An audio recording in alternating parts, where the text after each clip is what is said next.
Good morning, good afternoon, and good evening all around the world, and welcome to the WFTGA 2020 Association Journey. And with this, I would like to introduce my name. My name is Manu Del Rosario, and I am part of the executive board of the WFTGA. And I would like to send our gratitude to all of you, our fellow tourist guides around the world, for staying with us for the past 3 days, for from learning to each other and from hearing and being inspired of the journey that we have gone through for the first 9 months of or almost 10 months of the 2020. And with that, of course, we would like to acknowledge first our presenters for today, and let me call them by their association's name. To begin with, we welcome and thank Association of Regional Guides of Slovenia.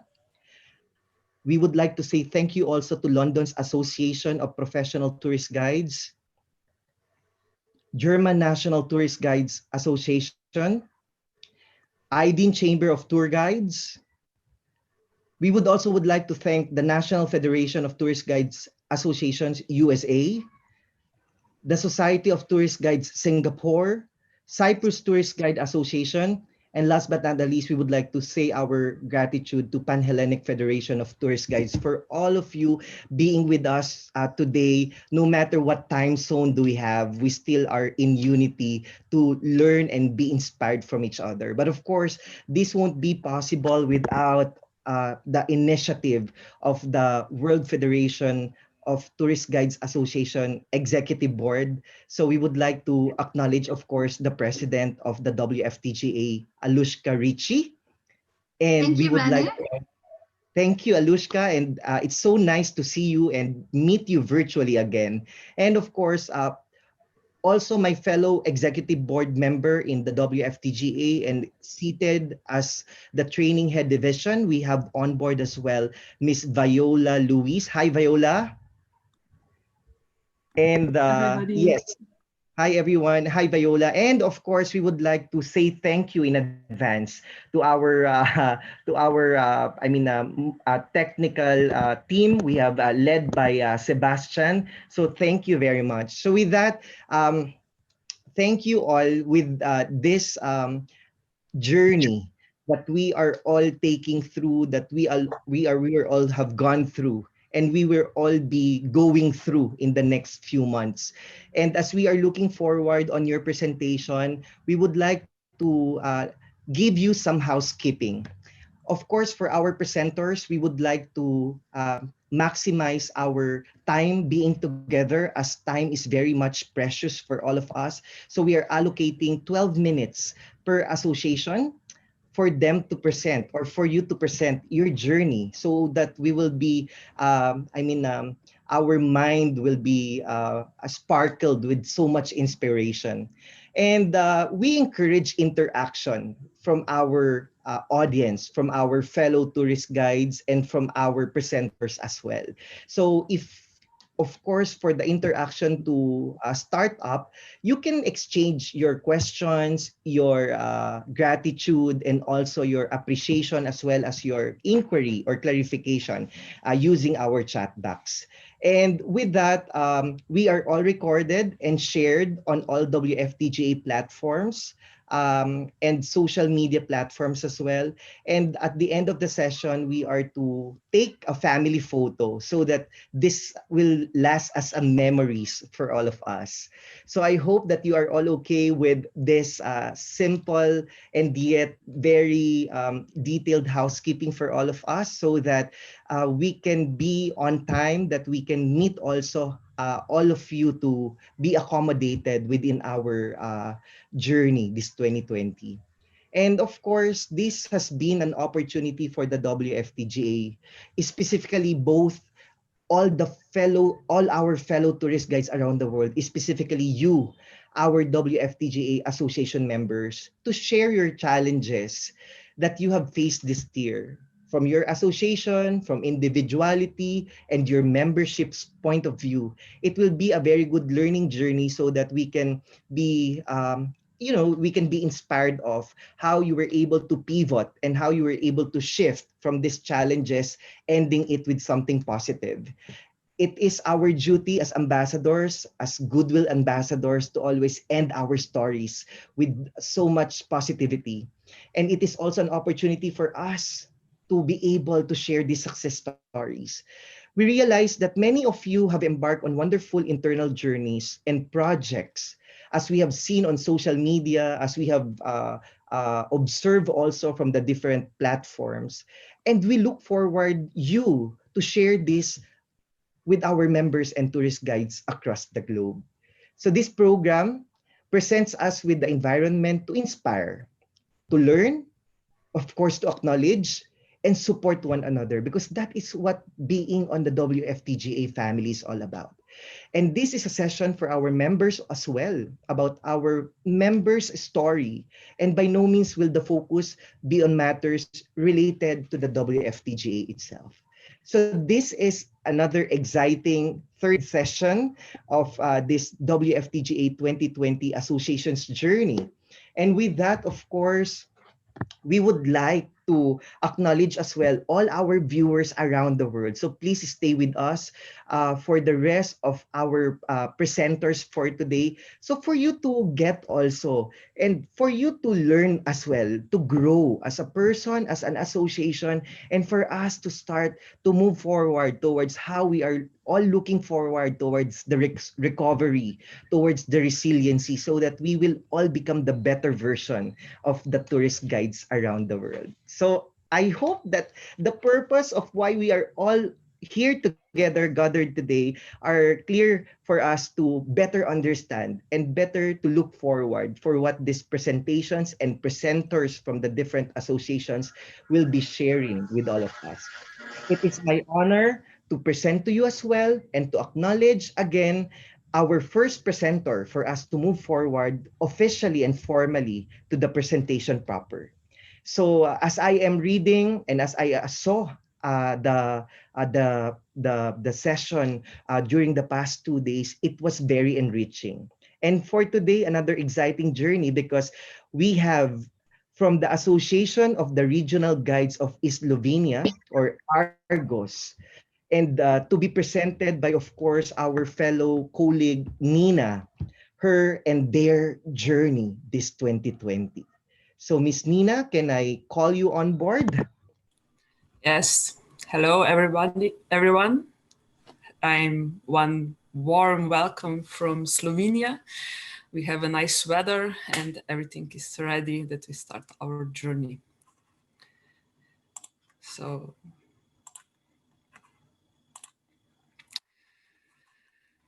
how did we cope with the year 2020 in Slovenia?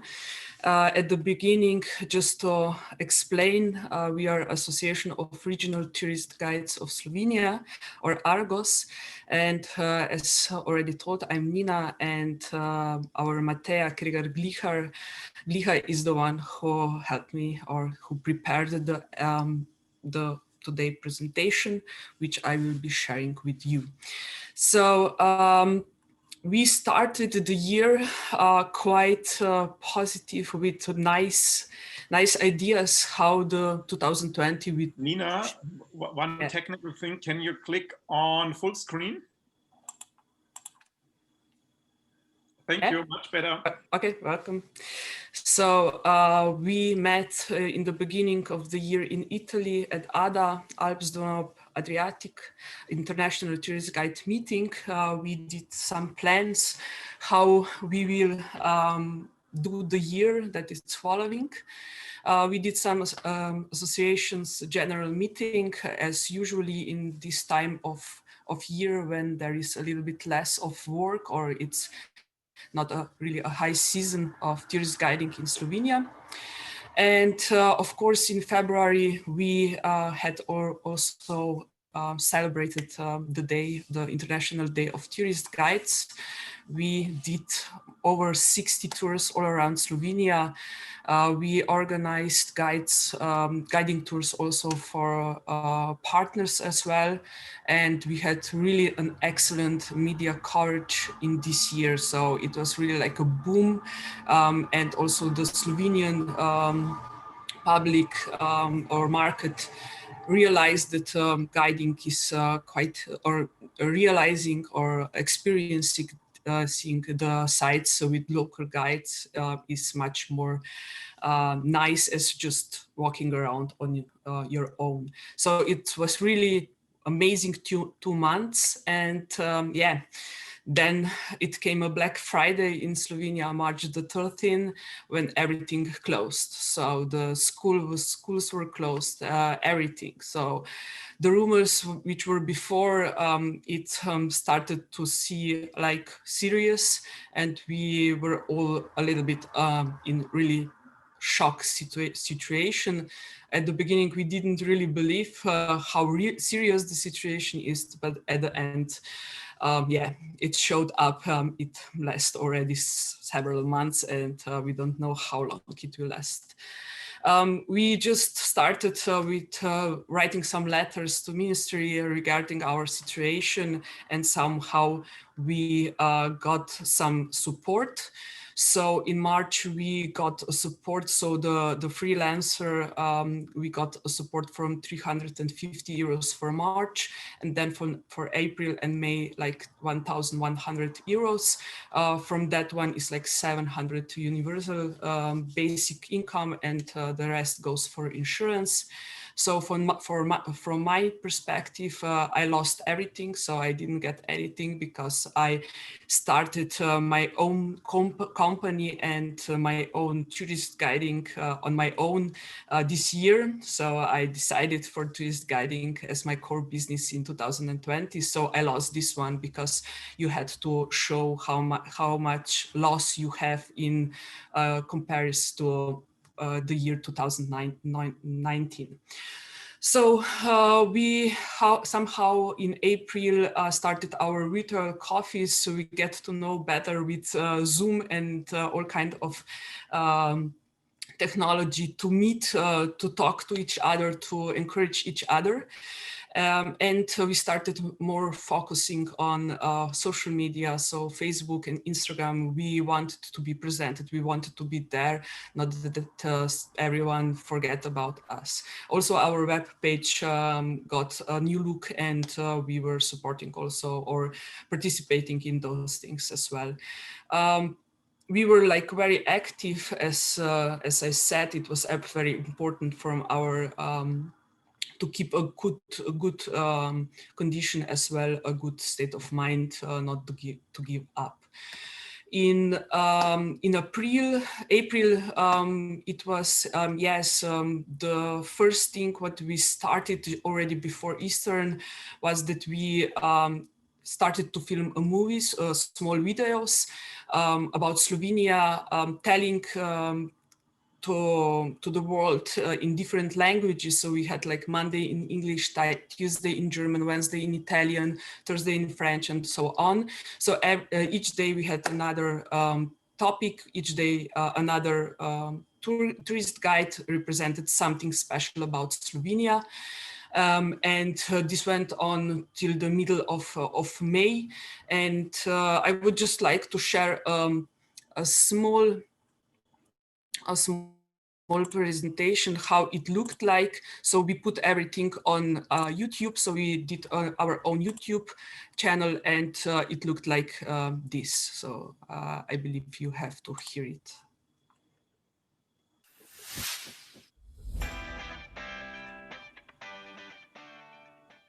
Hello and welcome to Association of Regional Tourist Guides of Slovenia channel. My name is Irina Cerar and I'm one of the local guides with the association. With the current COVID-19 situation, our lives have changed drastically, with most of us being cooped up at home, a very unusual situation indeed.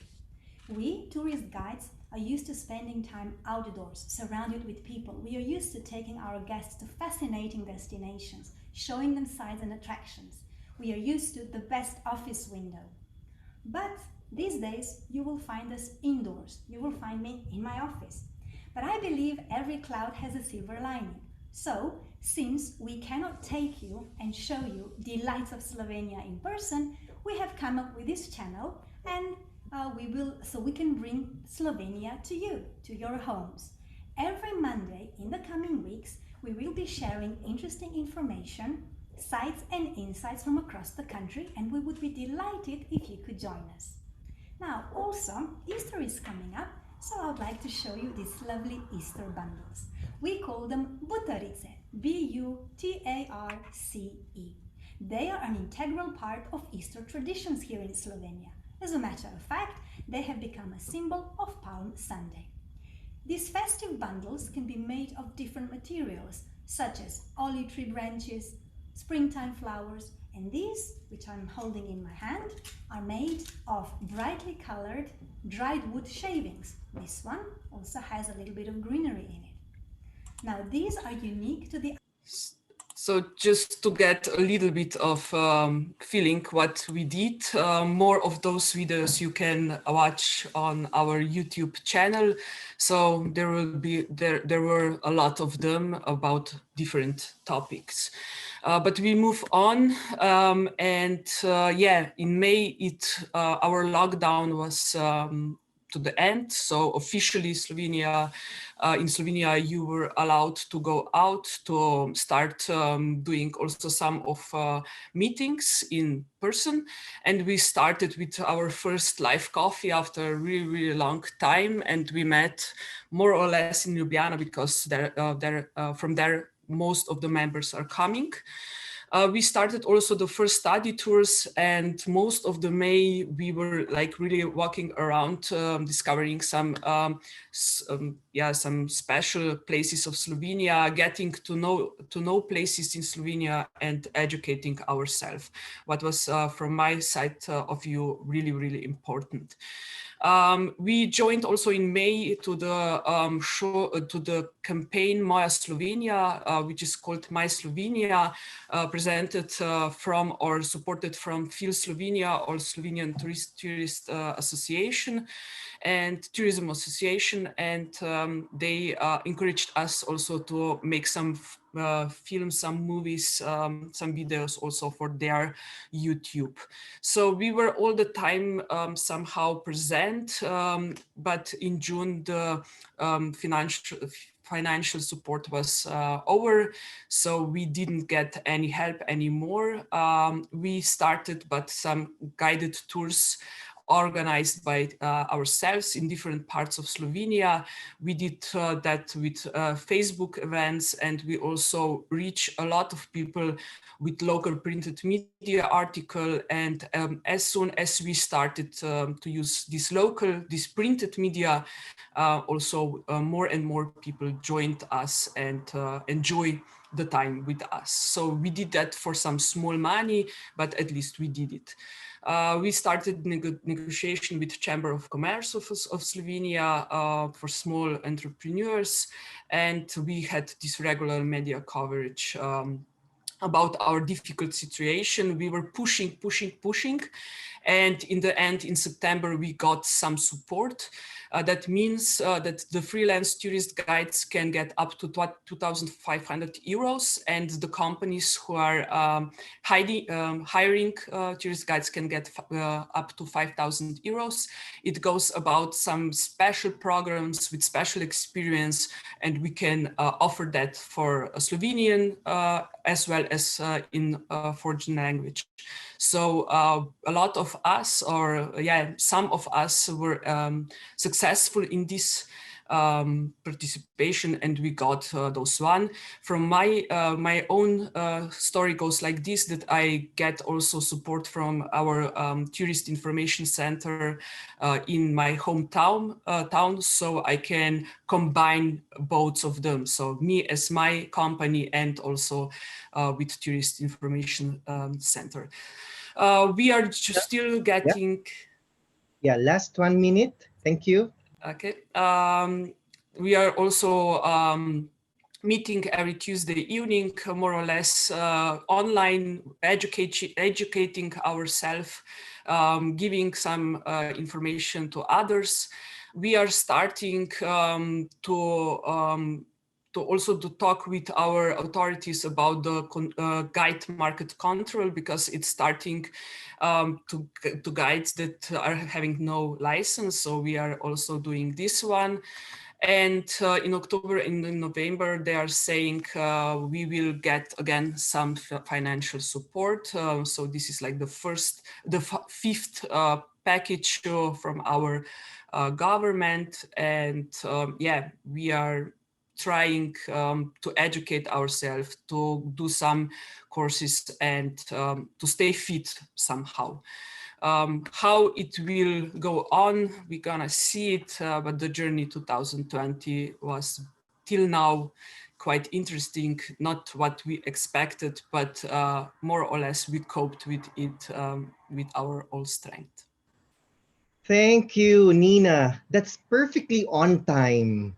And that thank you because with how you maximize the time that we have allocated for Slovenia, it was basically every month of the journey of the tourist guides from your country or from your region. So thank you, Nina, from our first presenter for today.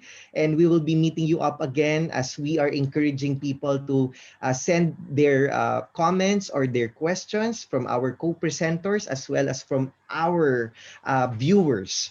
So from now, moving on, let us now welcome our presenter, our second presenter of the day.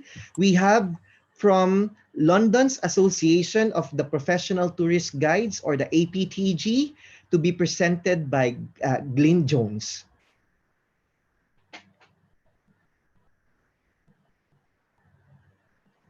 Glyn, you can unmute your microphone, please. There we go.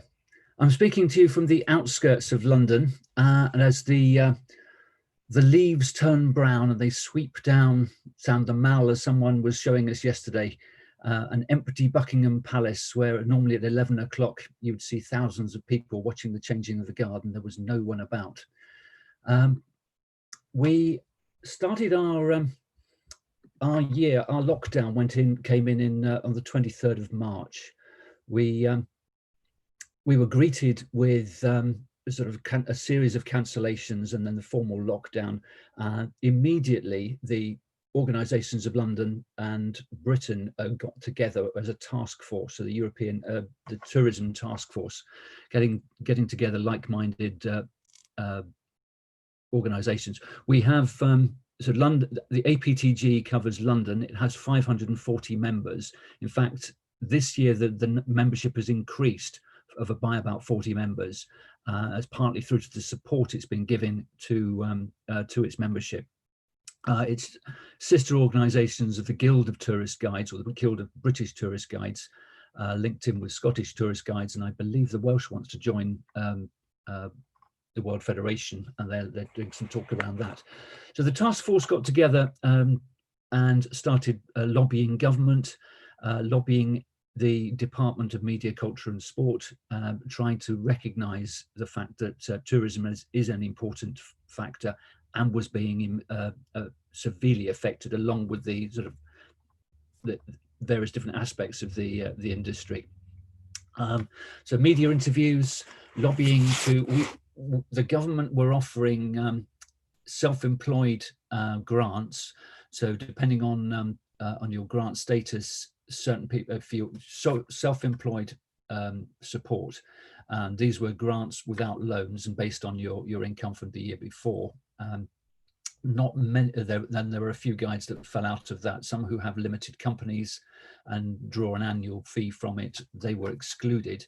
And with excluded UK, as a number of tourist guides are a membership of, and as we speak, there's a demonstration on its way down to the Houses of Parliament to coincide with Boris Johnson's question time today, to highlight the fact that there are a number of tourist guides and associate industries that fall out of the income support that is, or the universal credit that is provided, the bounce back loans that were provided or were offered to trading companies. They were based on 25% of your turnover, so a basic loan.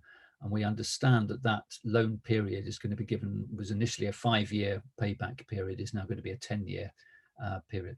So media interviews, checking with our insurance to see how we were covered with what our liability was around COVID under lockdown. And then we gathered together fairly rapidly to discuss. The APTG has a discussion each year on fees. Quite heated discussion takes place, and then a ballot. This went through in its record time, and it's been agreed that we will, along with, I believe, a number of organisations, that there will be a freeze on fees this year, so they will remain at the same as at 2020. So fees, debate, ballot, and that's remaining the same. So together, what do? We were in lockdown. We were confined for about 3 months. So lockdown learning began in different ways. One, APTG and the Guild got together a series of lectures, about 42 of them in all, and currently still ongoing. And that was the guides signed up, and that was offered purely to guides as a so with a £30 subscription for the full term. You had full access to the guides either online as they took place, or recordings of those lectures. That raised £20,000, of which the guides were paid a fee for presenting the tour, the virtual tour was effectively what it was. And the rest went to charities. That was the Guides Benevolent Fund and Go Make It Happen, which was a charity set up to support young guides who are or young people wanting to come into the industry but can't necessarily afford the time or the or can't afford the fees to train. UK Tours Online, we're a group of guides who have been offering for around about £10 per tour, a reasonably successful program ongoing. That's exclusively guides offering as a cohort a series of finds. Then was the free, I use the term carefully when I say free tours, and I know that is a bone of contention with it, but we were offering virtual tours free of charge as part of the open house program. There is a in September there is an organization called Open House. It attracts it allows build office buildings like Scotland Yard. I've been inside the Foreign Office, government buildings that open their doors for one day of the year or one weekend of the year. Obviously, they had difficulties this year, so we 32 guides, sorry, a number of guides took part in the series of tours that a number of virtual tours of the buildings. The idea with that is it promotes the idea of blue badge guides and guiding. COVID Ready, Visit Britain had come up with a basically series of risk assessments. If you work on the if you know, with the principle that yes, lockdown was released, it's now we're in our sort of tentative, 3/4 of the country appears to be in lockdown at the moment. Obviously a change of plan, but those that are the risk assessment for each tour that you run, looking at what safety measures since lockdown was released in early July, we were allowed to gather in groups of 30 for guided tours. We were initially put under the sort of hospitality sections, but the government guidelines have now given tour guides a specific remit to, if we are in at the moment, you are not allowed to gather in groups of more than 6 unless you're on a guided tour or for educational purposes. We kind of cover both parts. I've had one tour with a Danish school that was already on its way over and we had a sort of but the risk assessment went in as long as people, and the new guidelines are those 30 have to split into 5 subgroups. So as part of that, we took part in the trials for voice activated transmitters. I won't name them all, but we came up with quite a useful, we seem to have had the Whisper system, either the box itself or using your headphones plugged into your mobile phone. And if each of the clients had a mobile phone, it goes into their ears and they hear what you say. There are about a dozen companies out there offering services, and I know a number of you have been involved in looking at the feasibility of that. So COVID ready. Important side was welfare, looking after each other. And that has been partly through the lectures, but partly London itself is split into 32 boroughs, and not a volunteer from each of those 32 boroughs stood up and said they would look after their local people, or would be a point of contact, and just checking in and seeing how people are. So friendship networks, obviously the 32 volunteers, and the occasional picnic when we were allowed to gather. Groups have been gathering quite successfully out in Hyde Park, and we were lucky with the summer weather, so we have been gathering there, enhancing the skills, offering skills. The next stage, obviously we've lost our summer. October now is the kind of the end of the tourism season in England until the Christmas period. My own format, if I look 3 months ahead, doesn't appear we're having a Christmas period this year. So we're looking at advertising what skills people can offer: decorating, illustration, photography lessons. In addition to that, the publicity, we've upgraded our website. We're now offering a video in Spanish, and we have a French page. Guidelines magazine, that is a magazine that is published through our union, Unite. The APTG is associated with with one of the trade unions, and that does a little bit of a funding, allows us some publicity. So we were able to send out a monthly newsletter. That's news, comment, obviously one of the letters page. So we're currently discussing tattoos and the like, and what that's the current bone of contention. So in essence, we are looking ahead at the new world. We're looking at how we can guide wearing masks, wearing visors, using audio guides. That's the future of the immediate future of guiding. We're looking at virtual tours and continuing a program of virtual tours and increasing our knowledge. We are looking forward to the future. And it will remain through our winter as to see how we get on with that. But we're here, we're ready to go, and London is open, as they say. Thank you, Glyn. You know, Glyn, as I personally have also got into your website, people are now commenting on the chat box, as we will get them a little later, about how you brought us to London, how you brought us to your country, to your city. And thank you, because looking ahead and being on the future of tour guiding, tells us that there is tomorrow waiting for us, and with this tomorrow is a better tomorrow. So thank you, Glyn, for this wonderful sharing of your journey from the APTG this 2020. So we'll see some of you, most of you, because we will be entertaining some questions relative to your presentation. So again, thank you very much. And as we move on to our third presenters for today, another exciting story is waiting from us from the German National Tourist Guides Association, to be delivered by none other than Maren Richter. Okay, hello to everybody. My name is Maren. I'm from the National Association of Germany. I'm the president, the second year now. And yes, I hope we have a good future together. And now I will share my presentation. Wait a second.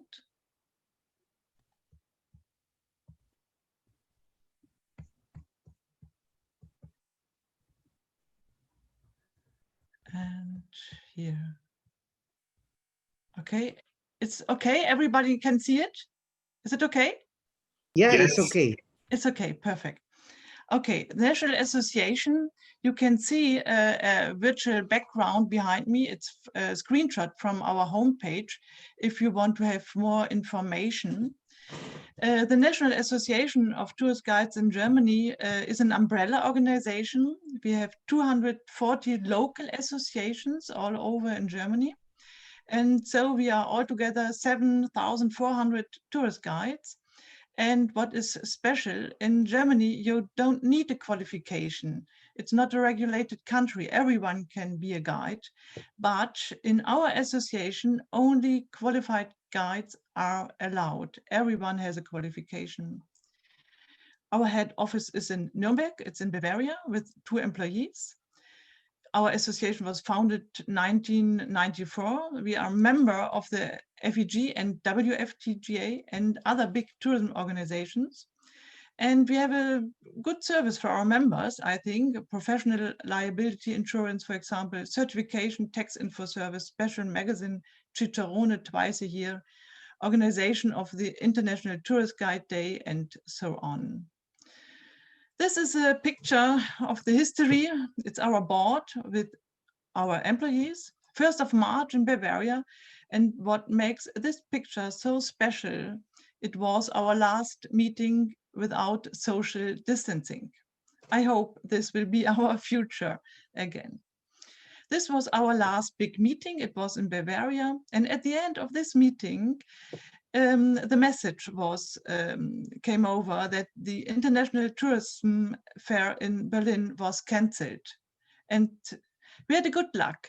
There wasn't any infection in Bavaria, but it was just when the COVID-19 came to Germany. Tourism in Germany is a special thing. Perhaps you know, Germany consists of 16 federal states.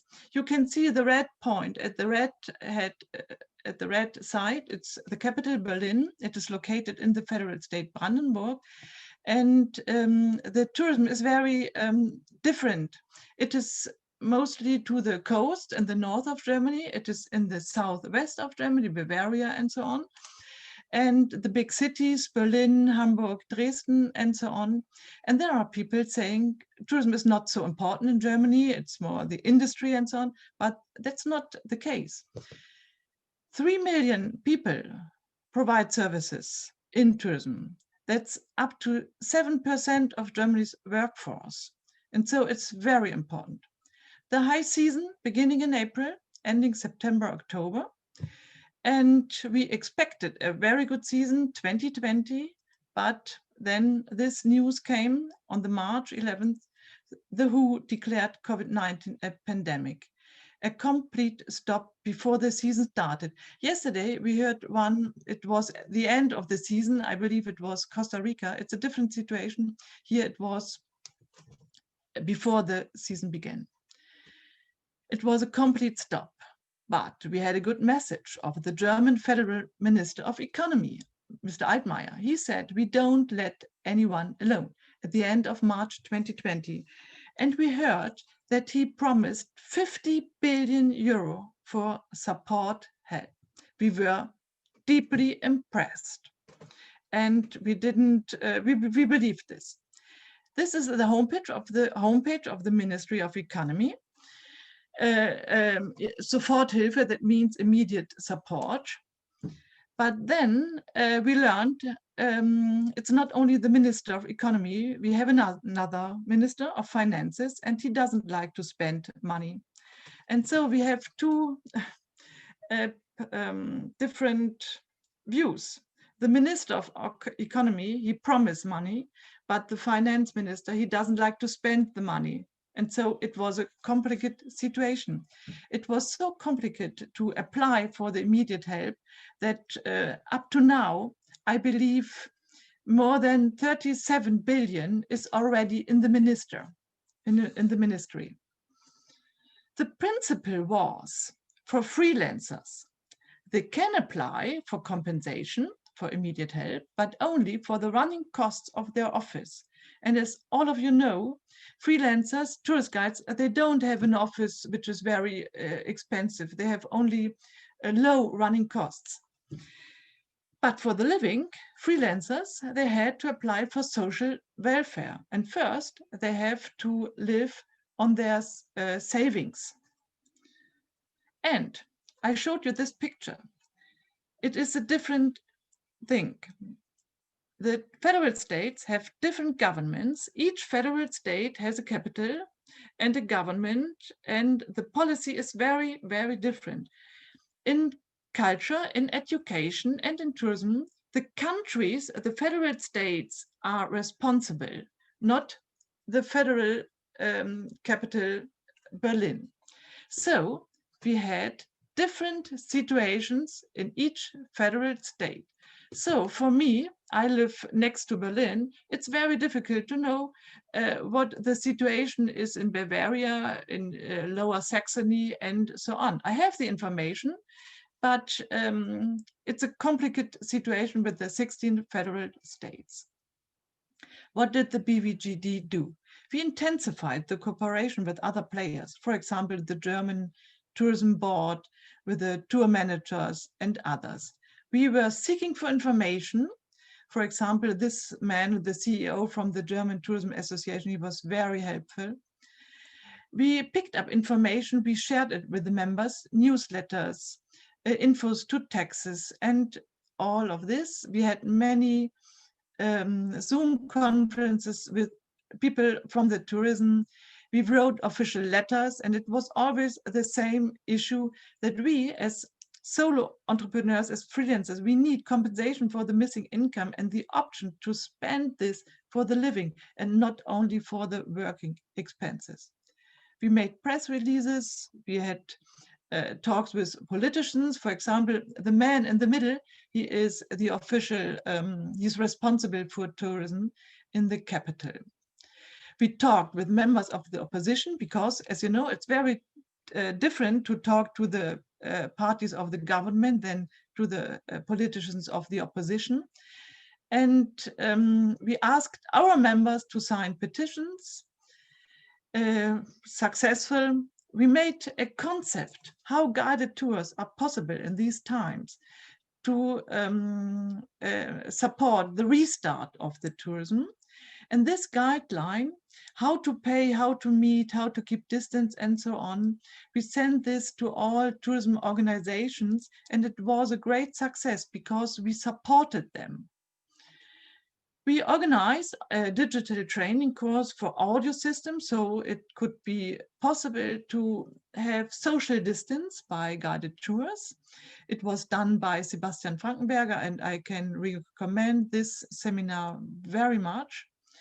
We intensified our social media activities with our Facebook pages. We published the offers of our members with short videos to increase the range. And then we took part in demonstrations in June 2020.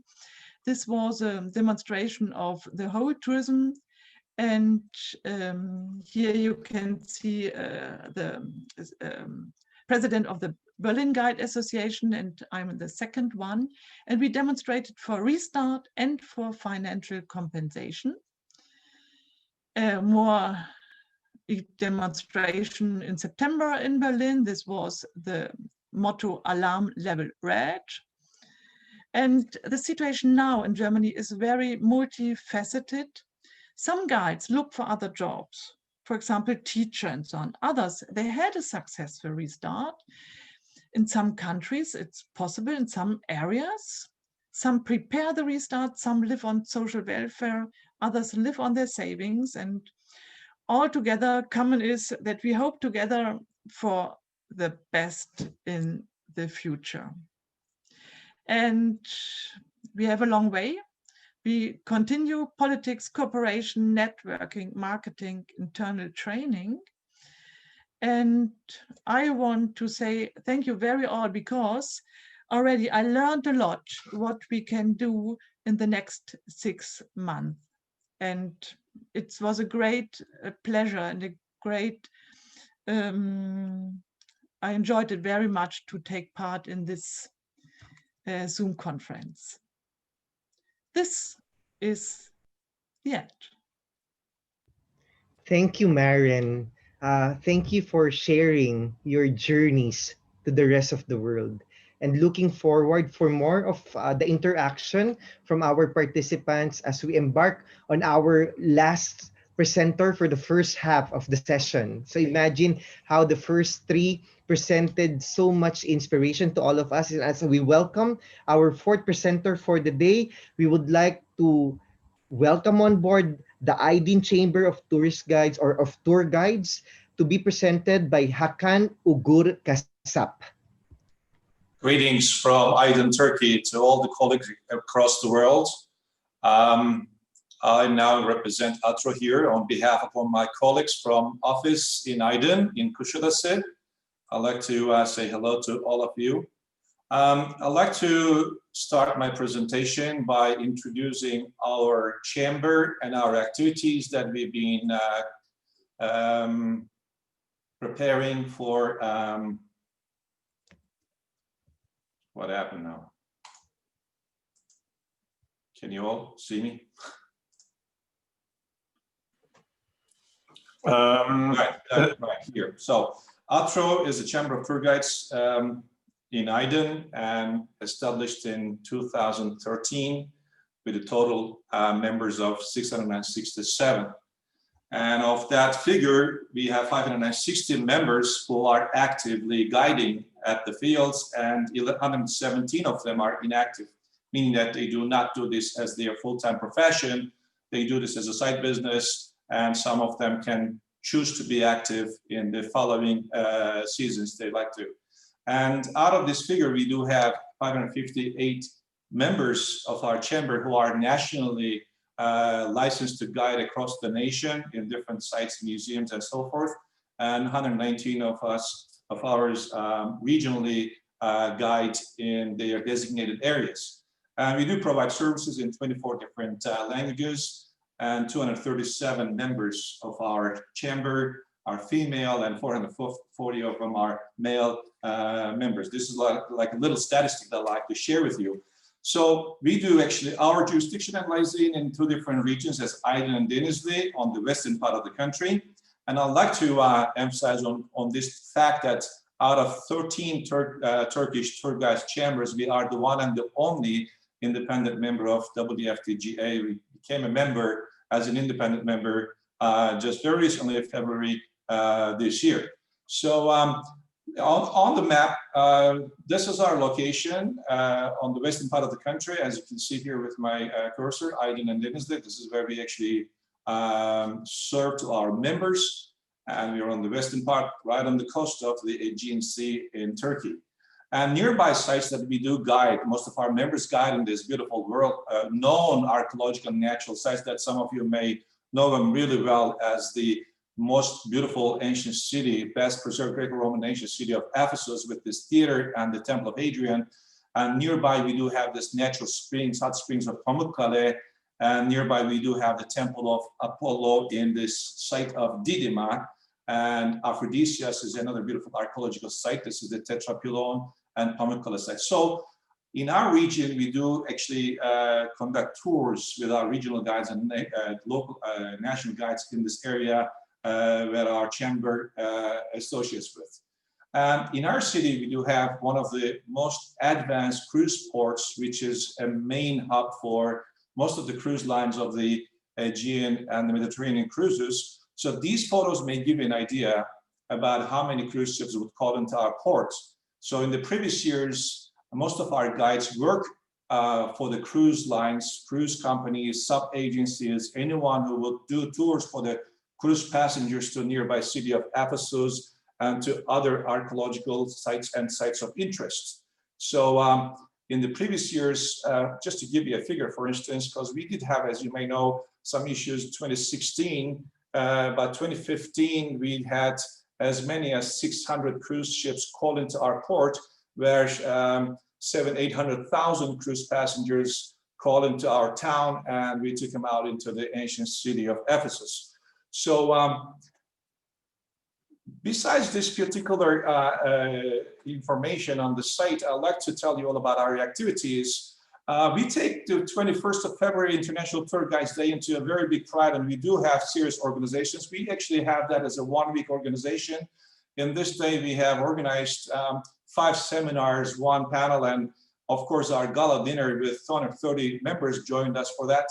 And within this particular time frame, before the pandemic began, we had 28 inspections. I'm going to detail that to you in a little while. 12 meetings, 15 seminars and panels, 3 educational tours, 6 trekking and hiking programs, 9 official and corporate consultations. Most of these corporate and official consultations were regarding possible grants and loans and possible financial support to our members who had lost their incomes due to the fact of C-19.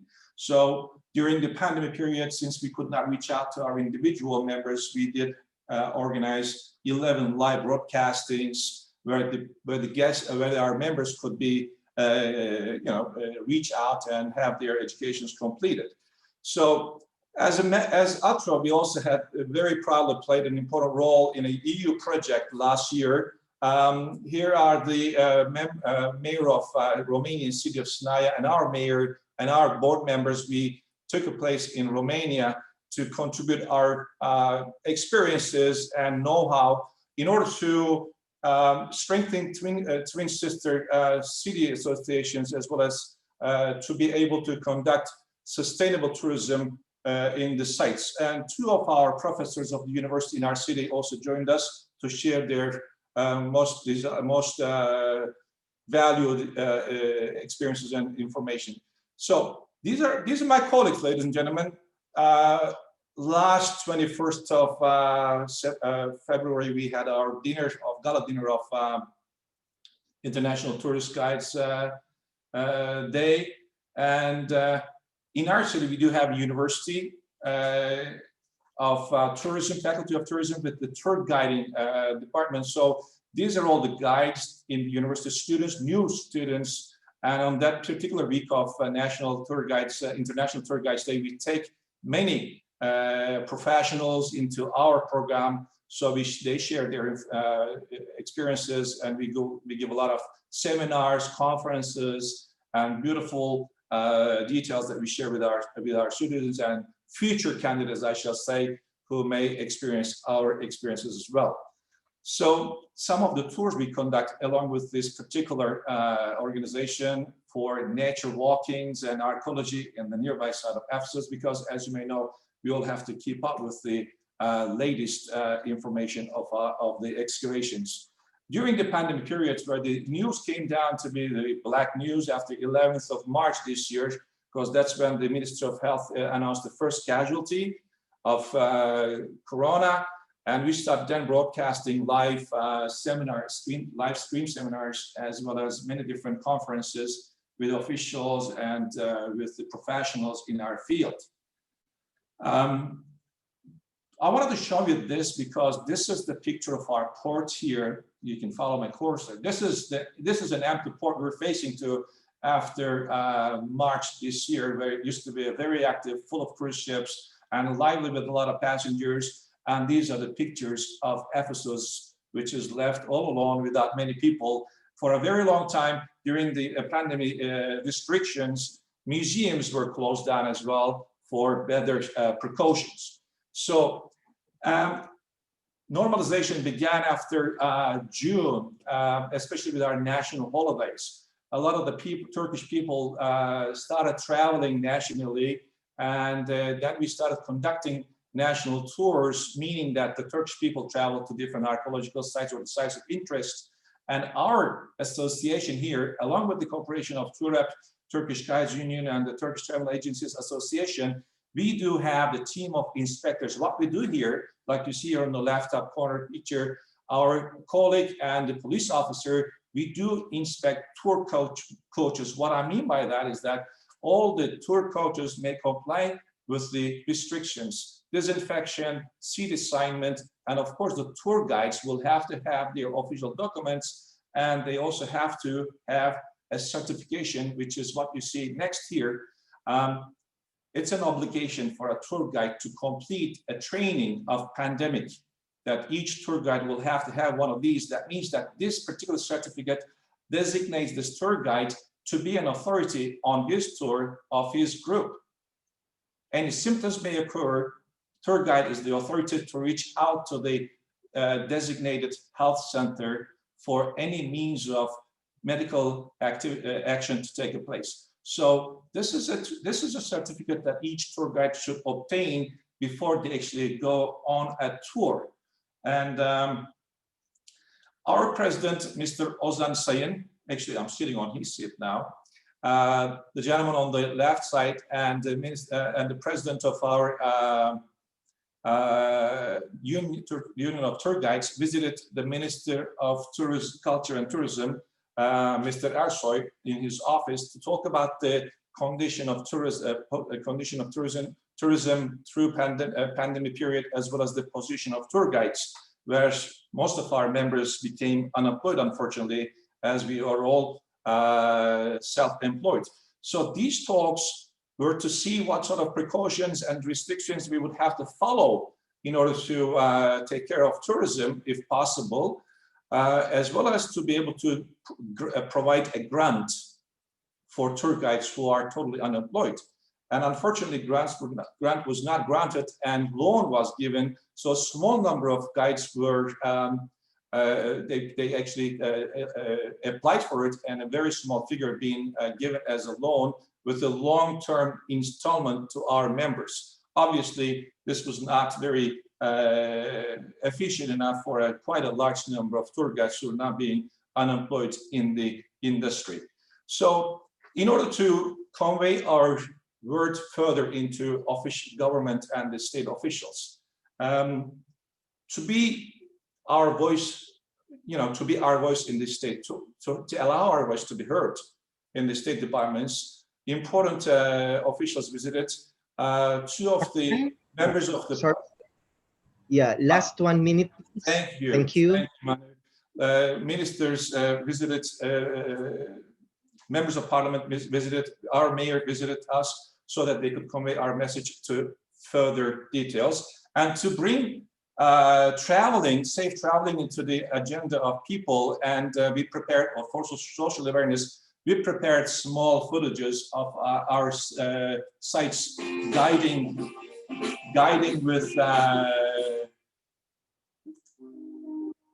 different sites that would bring people into understanding how important it is to take a guide into archaeological site, and they are going to be in charge of the possible measures to create a hygienic condition for touring.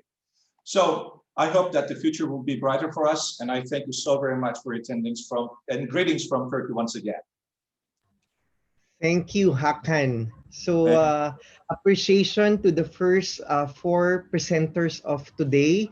And these 4 presenters have enriched our minds to be inspired of what they have gone through. So with this first half of the first presentations, or the first half of the first 4 presenters for today, we would like to encourage our co-presenters on the meeting room as well.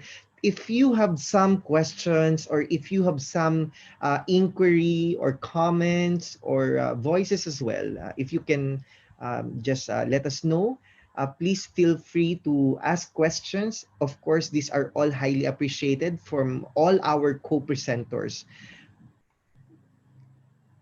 If, yes, Marin?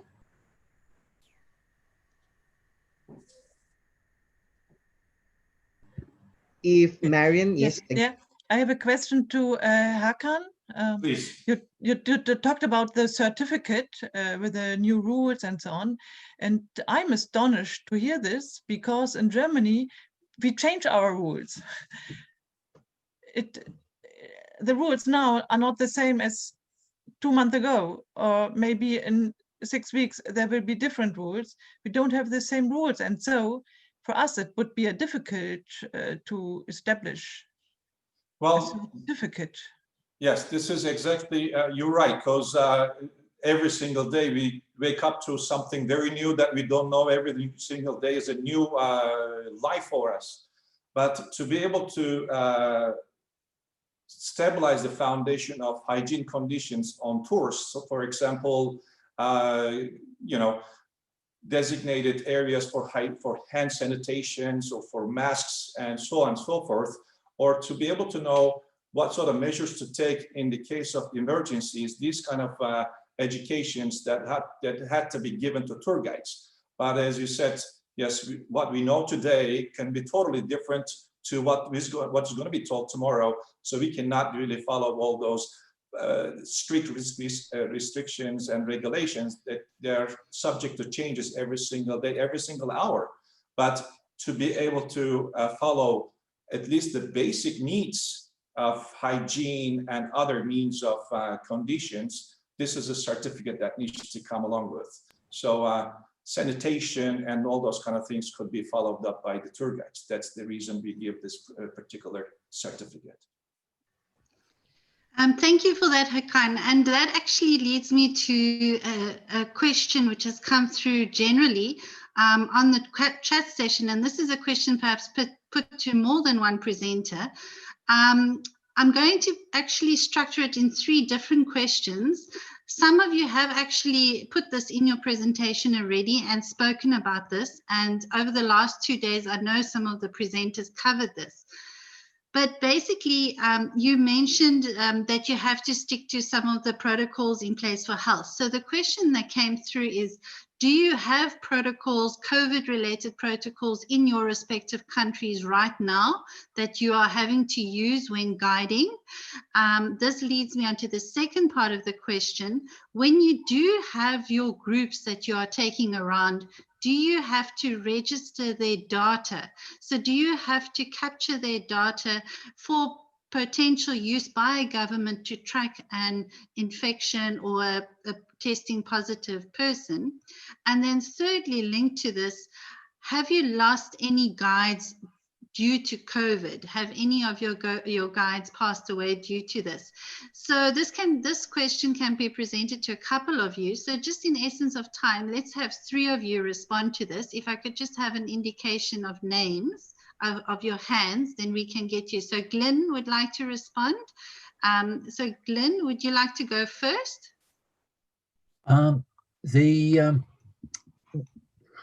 Yes, we have lost guides. Whether it was down to COVID or not was, it's been about 1 a month. Close friend of mine died, but he contracted cancer. It was diagnosed early in lockdown, and a number of the wrong. I'm trying to pick the polite word. Seasoned guides.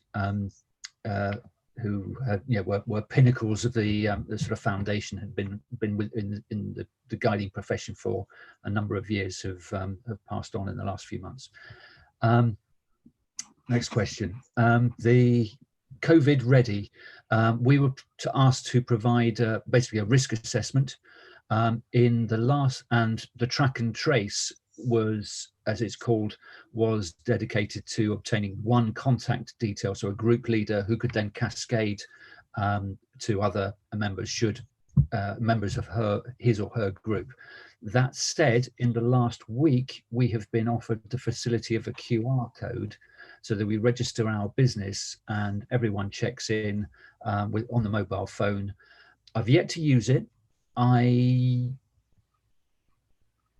If we could, a whole different session on audio guides to talk about, and it links in with those. And basically, it's another piece of technology to go wrong, in my view, personal view. I used LiveGuide. There was quite a significant outlay rather. So it cost. I needed to get a portable Wi-Fi, a portable router, and sign up with the company. Vox is provided, seems to be very well thought of, but it comes at a price. And I basically my personal experience with LiveGuide was I ended up sacking it. I'd had face mask, I had visor, I had everything. I couldn't guide properly with a you need to see my lips. With the guiding, so I worked with visor, and that worked really well. Where we got a couple of strange looks off of the police, but nobody actually challenged us. So I know a number of people have been challenged. We can meet for a guided tour and educational purposes. Yes. Okay. So I think you've touched on the technology aspect, which is a completely separate session. So let's not digress too much from the purpose of this session. So thank you for that, Glenn. So we have from Slovenia, and then we'll go to Turkey. Just if you two could just do your final comments on those 3 questions that I posed, and then we can move on with the session. So the situation with protocol and how can we guide tourists is in Slovenia quite not to understand. So we are getting information how to do it every day. So every day we have to be prepared for some new recommendation on or regulations. I have to admit that we do not cope with like really a lot of guests who are attending our tours. So we are talking about small groups, like 4 or 5, if at all. And there is like a recommendation of social distancing 1.5 to 2 meters, and more or less we are trying to be outside. So outside the regulations are maybe a little bit less strength. On the other side, I have to admit the only German-speaking guides had opportunity now in last month to do some guides also on a bus with the German tourists. So I had this opportunity to have like 3 groups in September. And there is also a regulation from Germany also. So what also the agency says, because we are guiding in German bus. So we have to respect both sides. If I just answer the last question about losing our guides, literally, I don't know anyone who died from COVID, but I can explain you or share with you that a lot of guides found another job, stopped guiding, and theoretically they are lost. So we have to know, even though that we are fighting, we are doing a lot of promotion and trying to stay alive in all sides, we have loss of 90 and some of our colleagues to 100 of income this year. So we cannot talk about really living on the big food. So this is what I wanted to share also with you. Okay, thank you. And I think the loss of guides to our sector as well is something that's been highlighted over the 3 days. So thanks for mentioning that as well. Hakan, just lastly from you, last thoughts before we move on. Unfortunately, 4 of our colleagues lost their lives during this period due to COVID-19. May they rest in peace. And the protocol that we follow applies to both transportation company and the tour guides. Will have to have a specific air conditioning filter system that does not circulate the air that the travelers travel in the coach while they're in the coach. So that's HEPA system that they call it, which actually has a very specific filtering system. Every second seat to be occupied, so the number of guests traveling in the coach is reduced by the seat capacity of a coach. So these are the precautions, as well as social distancing at the site while we do the tour. So we do use the Vox system, and nowadays they're trying to operate with the new system on smartphones, that each individual can download the system and they can use their smartphone without touching any other device or any other earphones. When it comes to the, I'd just like to make a statement about another issue about the health certification that our guides will have to carry. Every single updated news that we have from Ministry of Health and from Ministry of Tourism and Culture, this particular regulations will have to be updated as well. And one other thing, as a protocol, Ministry of Health has an application that you can download to your smartphone, and each individual, when they travel, nowadays we'll have to do it going into every single state department as well. HE has the QR code that we have to have that helps every individual to track their travels during the day or during their journeys, and that can help to affiliation if any emergency cases occur. So this is, unfortunately, some may disagree with that, as it could be some kind of a violation of human rights that we shall not be enjoyed being tracked. But unfortunately, this is how to follow up the particular potential of viruses not to travel into health areas. So this was it. Thank you very much. Thank you for that, Hakan. And you've definitely highlighted some potential challenges we will face with regards to privacy issues and how we capture the data of our tourists as well. And from our side, sorry for the loss to you of the loss of your guides in Turkey. I'm sure we will get some more information on that. So before we carry on with this session, we have a poll to put across.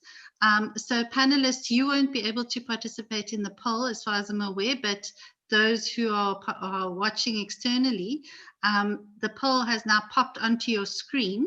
Sebastian, would you like to talk us through this? Yeah, these are two questions. The first one is it already allowed to guide in your area? You just can click on 4 different answers. No, it is forbidden. Yes, with small limitation, mouse nose protection. Yes, with rigorous limitation, small group size, safely distance, or yes, like usual in 2019. And the second question is about how much do you depend on guiding on the income, full-time only income, full-time more than 50% of my income, part-time less than 30% of my income, only a hobby from time to time, or not an active guide, only an interested listener. We will see the results in a few seconds. So far, we have 20 of the 34 attendees have answered, have voted. Give 10 more seconds and then we show the results. Great, thank you. Let's give that a few seconds and then we look forward to seeing the results. And then Ellen, you will be up next, so you can start preparing. So, and here are the results coming. So you see 73% answered with smaller group size, with distance they are allowed to guide. And over 50% have the guiding job as a full-time job. That's amazing. And only a hobby, only one. So it is important for the attendees what you are talking today. Thank you. Thank you for that summary, Sebastian. And we'll also share that with the rest of our members who are unable to attend today. So we have some further questions, but what we'll do is keep those for the end of the session, as we'd like to move on with the rest of the presentations, and we'll then summarize at the end and questions. So Manu, over to you. Thank you, Alushka. And now, excited and as well on the second half of the presentations, we still have 4 more associations to present their journeys, and we are welcoming on board the National Federation of Tourist Guide Associations USA, NFTGA USA, to be presented by Ellen Malaski. Come on.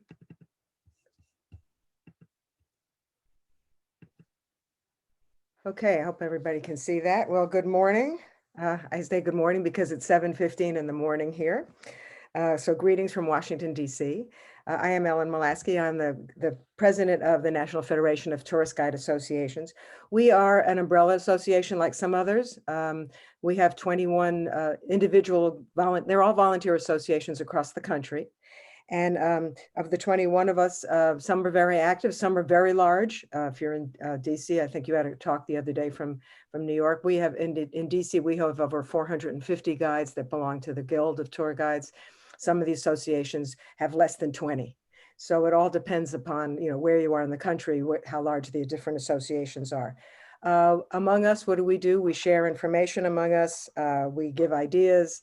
We do some seminars and things. I'll talk about this a little bit later. We do try to raise the visibility of the tour guide within the U.S. And we do offer liability insurance to our members members of our member associations. So a little bit about us, because the United States, similar to Germany, I think a little bit it's not regulated at all within the US. There is no federal or no national Department of Tourism or Department of Culture. It's all done by local areas, by the local states. There are 4 places in the country where it is somewhat regulated: the District of Columbia, Charleston, South Carolina, New Orleans, and New York City. Up until about 8 or 9 years ago, give a little history, up until about 8 or 9 years ago, in those 4 cities, you took a test to become a guide. What ended up happening was a libertarian group, along with some like bike and roll type of people, sued in 3 of the places that it was an infringement of free speech to make people take a test in order to get to be a tour guide. So someone is on. So that is what has happened. In the District of Columbia, we no longer test. In Charleston, we can no longer test. In New Orleans, they lost, and they actually took it to our Supreme Court, which did not choose to hear it. So New Orleans, they can test, and they have yet to sue in New York City. So those are the only 4 places. They still, in these 4 places, you're supposed to have a business license in order to guide. But the one issue that we have is it really is not regulate, it's not enforced in any way. So most of the time the guides are totally uncertified. We don't know where they are, if they, what they are particularly doing. There is, again, there's no national Department of Tourism. There are some national associations. There's something called US Travel, and they have something called Brand USA with them. They are a nonprofit. They get some funding, and mostly what they do is marketing than they do much about certainly tour guides. Impact on COVID for us, well, basically, it's been terrible. Tour guides are all independent, almost all tour guides are independent contractors. This is, in the US, we call it the gig economy, which is also those that are part of, a lot of people working in high tech, a lot of people now are independent contractors. When the big issue, the government passed a law, passed some laws or some help for people back in March and April. And that allowed the people who were independent contractors to file for unemployment insurance. But unemployment insurance is done by the state. So it's up to the state to determine their regulations and to determine the amount that you get. The federal government did add $600 a week that people could be getting with their unemployment insurance. And so, but that ended in the end of July. The president has said that they could add an extra $300 a week on to that. It depends upon the state. Again, it depends upon whether the state wants to be doing that. So that's sort of where we are in terms of funds coming into independent guides. And most of the guides are independent. There's very few that actually work for an association or for tour operators. And tour operators, basically, nobody got paid. There was no advances. Basically, that's it. When March came and all the tours ended, so did all of our income. There is a possibility. SBA is the Small Business Association. They did have some loans. They are difficult to get. Some people were able to get them, and they're supposed to be forgiven, but it's supposed to be up to a certain amount of your office expense. And again, a lot of us, like was mentioned before, a lot of us don't have, we work out of our homes. In the US, the types of tour guides that we tend to have, we have retired people who just enjoy, this fits in with the poll we just saw, who enjoy sharing the information and having people love where they live. We have retired and second career people who need the income to augment other income. Either they've got retirement income or Social Security income. And then we have full-time, people who are dependent upon the income. And it's been said by a number of people, I think have mentioned this, where some of those full-time people are looking for other work, moving out of the tourism industry. What's NFTGA been doing over the pandemic? In one respect, it's been helpful for us because we used to just meet with the leaders of our associations, because every association is independent. So we used to just meet with them when we had our biennial meetings. But now we meet on monthly leadership calls. So we tend to get get about 15 of our associations on a call each month. And we're sharing information, we're sharing what's happening, we're supporting each other. Some of the associations are really in tough shape. And so in terms of their membership, because there has been no guiding. And so we're doing as much as we can to support each other. The association itself, we've presented some of our own webinars on taxes, well, and some that we've co-sponsored with other associations, larger associations than ours in the tourism industry. So we have presented some on taxes, we presented some on virtual touring and on how to use the different media.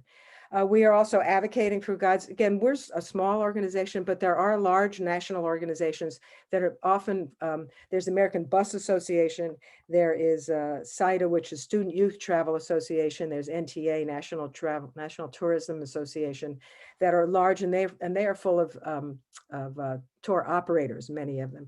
And so we're working through them to get our voices heard, because they're the ones that have a little bit more clout than we have. One thing we're looking forward to is we will be having our biennial conference in January 2022. So we are really looking forward to that. We're hoping that by 2022 we'll be out and about again. Current state, very few are doing any live tours. There's some in some parts of the country, but very few areas are doing large tours or bus tours. Some are doing virtual tours. The big issue with virtual tours for many of us is how do you monetize it? It's one thing to do the tour, but getting paid for it, unless it's a company that is organizing it and then pay the guide for doing it, it's difficult to be monetized. And so that's one issue with the virtual tours. Many are attending educational webinars. I know certainly in DC we're running, there must be 2 a week. So there's been, and they're all copied for us to watch. So it's been a wonderful opportunity to grow our knowledge. Many are developing new tours, or they're looking at their older tours and trying to make them more inclusive, trying to make them maybe historically accurate. We're trying to update some things that, especially what's gone on in the US over the several months and years. Many associations are struggling to keep members. Some have cut their dues for next year, some are deferring their dues. And frankly, some of them, 1 or 2 of them have said they're not sure if they're going to survive, because again, not needing to have a certification, what am I joining for? And especially since there's no guiding going on right now. And so some tours are leaving the travel industry, and some tour operators are going out of business. So it hasn't been a happy time at all. Looking to the future, I wish I could say it was bright. I think it will be. Unfortunately, 2019 was a banner year. I mean, this was a great year, and we were really looking forward to 2020. 2021, I think, is going to be iffy from the briefings that I attend. It's going to be iffy. People just don't know what's going to happen. Many of us guides, and I'm not sure if the rest of the world finds this, but many of us guides are a little bit older, and many are saying, I won't guide until there's a vaccine, until it's proven. And so that's been an issue. But 2021, so again, we really just don't know until there's a vaccine and a treatment. 2022, they say we'll get better, but they're still going to be slower. And fortunately, the last thing I listened to from one of the economists was that 2023, we think should be back on track. But that's a long time for many of us who just rely on the income from guiding. What we are finding, by the way, those that are, and there are initiatives around this that most of the associations are doing, is that when travel does pick up, it's going to pick up local. It's going to be people driving. People don't want to fly. It's going to be people driving within a radius. And so a lot of associations are really trying to highlight tour local, see things that you haven't seen before. So that's really what I have in terms of what's doing in the US, and I'm happy to take questions when the questions come up. Thanks. Thank you very much, Anna. Yeah, it was a nice journey from the TGA USA, and thank you for sharing. So we will be more encouraging to be interactive as we end the session for today. And as we move on to our next presenter for today, another exciting journey and presentation from our Society of Tourist Guides Singapore, STGS, to be presented by Jean Wang.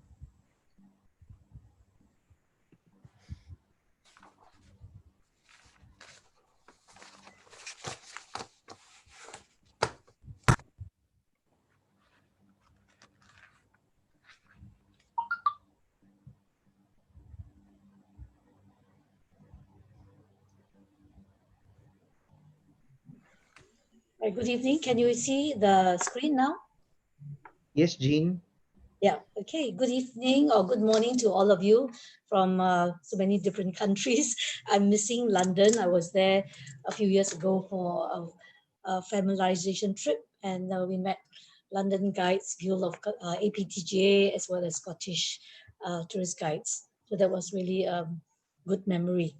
Right, so I'm here to present a report on what happened in Singapore and what we are going through here in Singapore.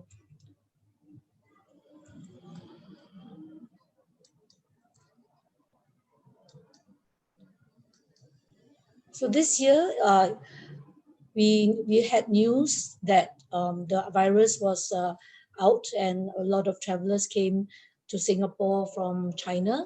And right away, we had a multi-ministry task force set up. And this was a very anxious time because this time of the year was the Chinese New Year holidays, and a lot of the Chinese-speaking guides depend on tourism. And the Chinese-speaking market is the top travel market in Singapore. So that really affected the Singapore tourism right away. And on the 23rd of January, one of the visitors was reported to have the coronavirus at that time. And then about a week later, on February 4th, we heard about a case at a Chinese health product shop. And one of the guides, Chinese-speaking guides, was affected. Thankfully, the guide recovered from the disease, but everybody was in shock. And then the guides realized that we were all at risk with infection from overseas visitors. And because we already had the case from January 23rd, and with the publicity, we received cancellations for English-speaking guides and other European guides from all over the world. We started receiving a cancellation, and when we had confirmed groups and we thought, oh, next week we're going to get a group, we didn't. So we lost all our tourism from February. And then we had the MOH is the Ministry of Health. So the level of danger went from yellow to orange, which meant that a lot of activities could not happen. They encouraged us to already start working from home and isolating from each other. And then on March the 10th, no more cruise ships were allowed to come in after the different incidents in Japan and other places, right? So we also lost our cruise ship season because many of the European-speaking guides, English-speaking guides depended on cruise ships. And on March 23rd, the government announced that no short-term visitors are allowed to enter or transit to Singapore. So that really put a stop to Singapore. Singapore is an island, and so no one could come by ship, by air, and by sea. So actually, I had a group that went on the Costa Fortuna. They started in February, so I was happy to have a group go on. I was looking forward to continuing the tour with them, but no. When they came back on the 10th of March, I couldn't even see them because my assignments were cancelled and they were just bundled. You can see that they were taken to the airport right away.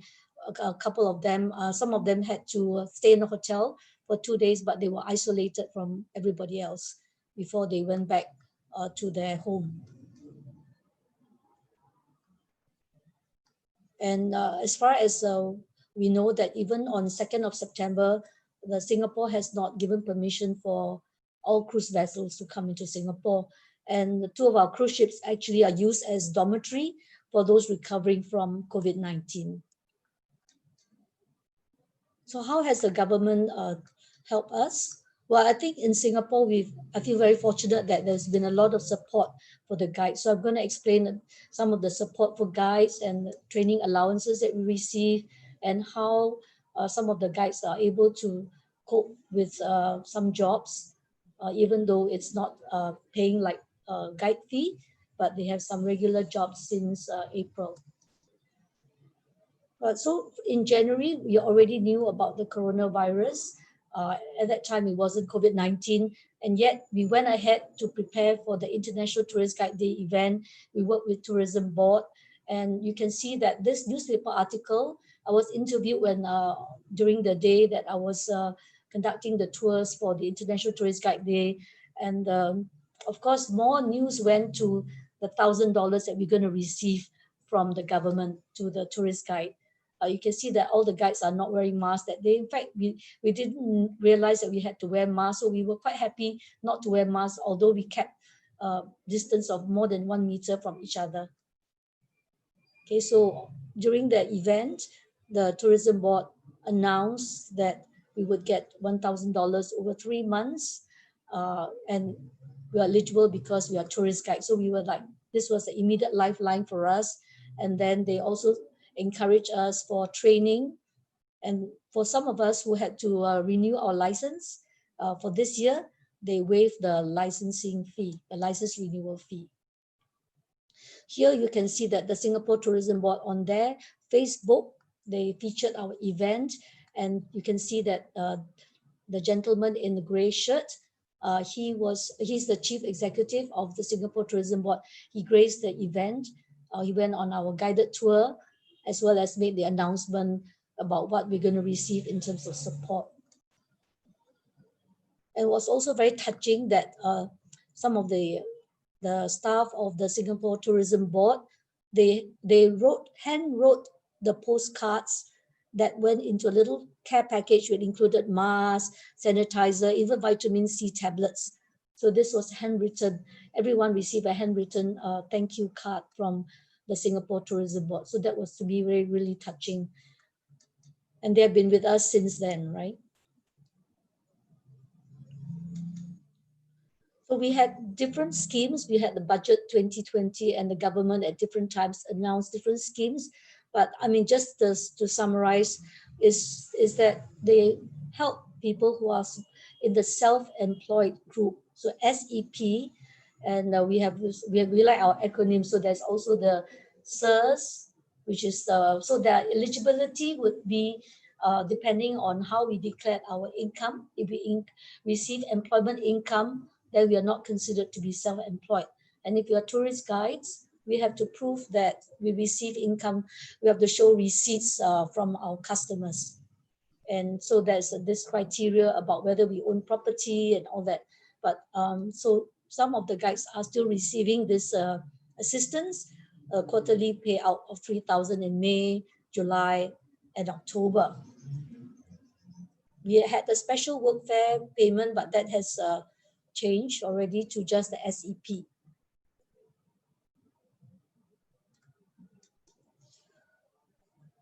So apart from the SEP, apart from the $1,000 that we received immediately from Singapore Tourism Board, we have this solidarity payment, which all Singapore citizens receive in the budget 2020. So whether we get $300 or $600, we receive it in April and in June. So it's not much, but it shows that the government is trying to help the general population, including tourist guides.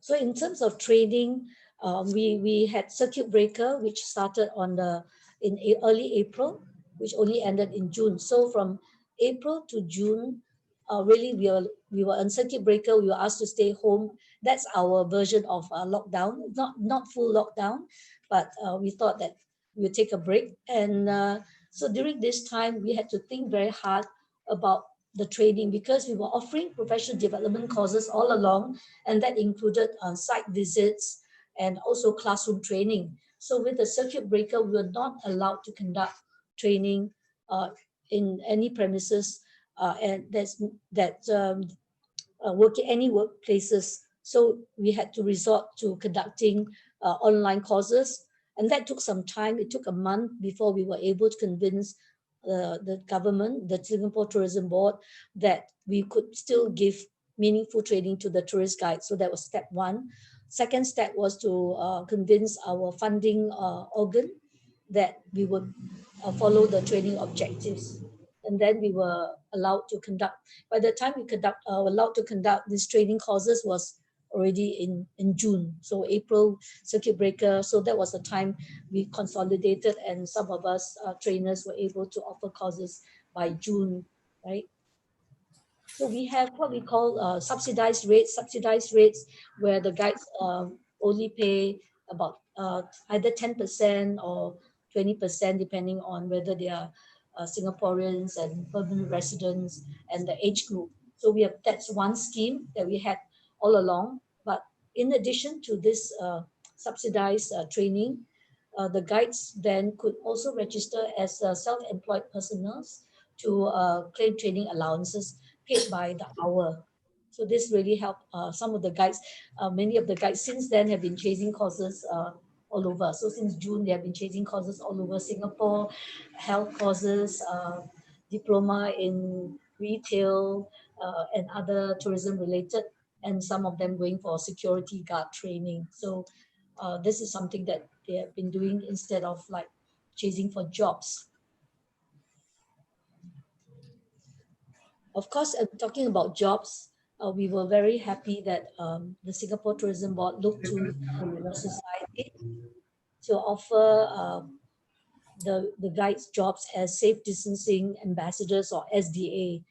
And this is a picture that of one of our guides in a black mask. And he says that before circuit breaker ended, it took about 2 hours to go around the route. And now it takes more than that, 3.5 hours. So a lot of walking, more than 20,000, 30,000. Yes. Yeah, sorry, Jean, last 1 minute, please. Okay, sure. Okay, so we still have ongoing some of the safe distancing ambassadors. Okay, so in terms of Singapore, I think you can see that we have good support. All this has resulted in strengthening STGS because the guides can see that we are working hand in hand with the government to help the tourist guides in a real and meaningful way. So going forward, the government has announced various schemes. We can start to do tours, no more than 10, and we have no mixing between the groups of 5.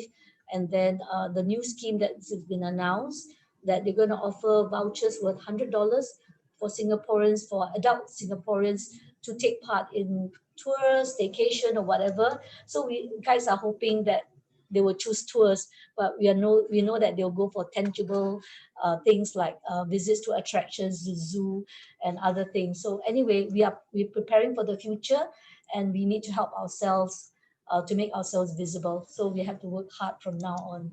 So stay safe, everyone. Thank you. Thank you very much from the STGS, Jean Wang.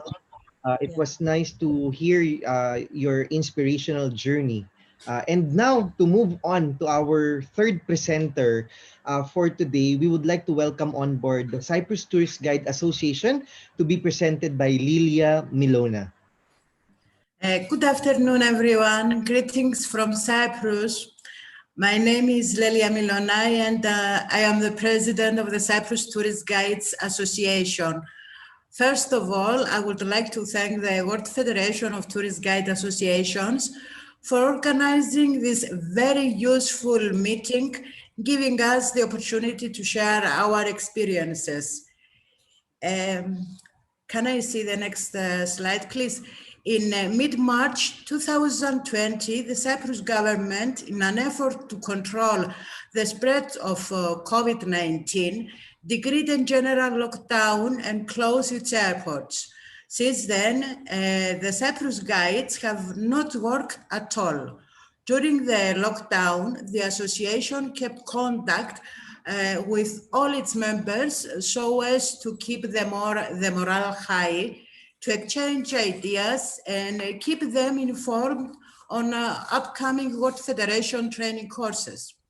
In collaboration with the training committee of the World Federation and the Cyprus International Training Center, we are getting ready for the World Federation training course, Train the Trainer, an international Train the Trainer course for the next year. We will be happy to have you here and share educational and cheerful experiences with you.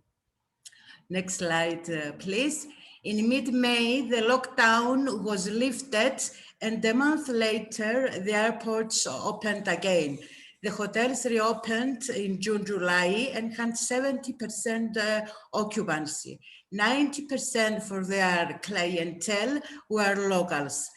In 2019, Cyprus welcomed 4 million visitors, but unfortunately this year only 10 to 15% of last year's arrivals are expected.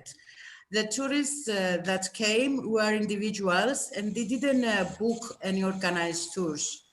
The Deputy Ministry of Tourism has postponed all city walks, which used to be free for all visitors. On the other hand, the number of Cypriots traveling abroad for their holidays this summer was drastically low, and they mainly traveled to Greece. Everything is changing in an unpredictable way, so we must be open to new, different ways of working, guiding, being flexible, and adapting to the new realities. Next slide, please. In response to the new circumstances, our association asked the government to support the guides financially. Our efforts resulted in special financial allowances for the workers in the tourism industry. Since March and until October, Cyprus guides who meet the criteria set by the government and after filing the required applications receive a monthly allowance that varies from 300 to maximum 900 euros, depending on their contributions to the social insurance fund. Tourist bus drivers, hotel employees, and travel agencies employees receive 60% of their salary.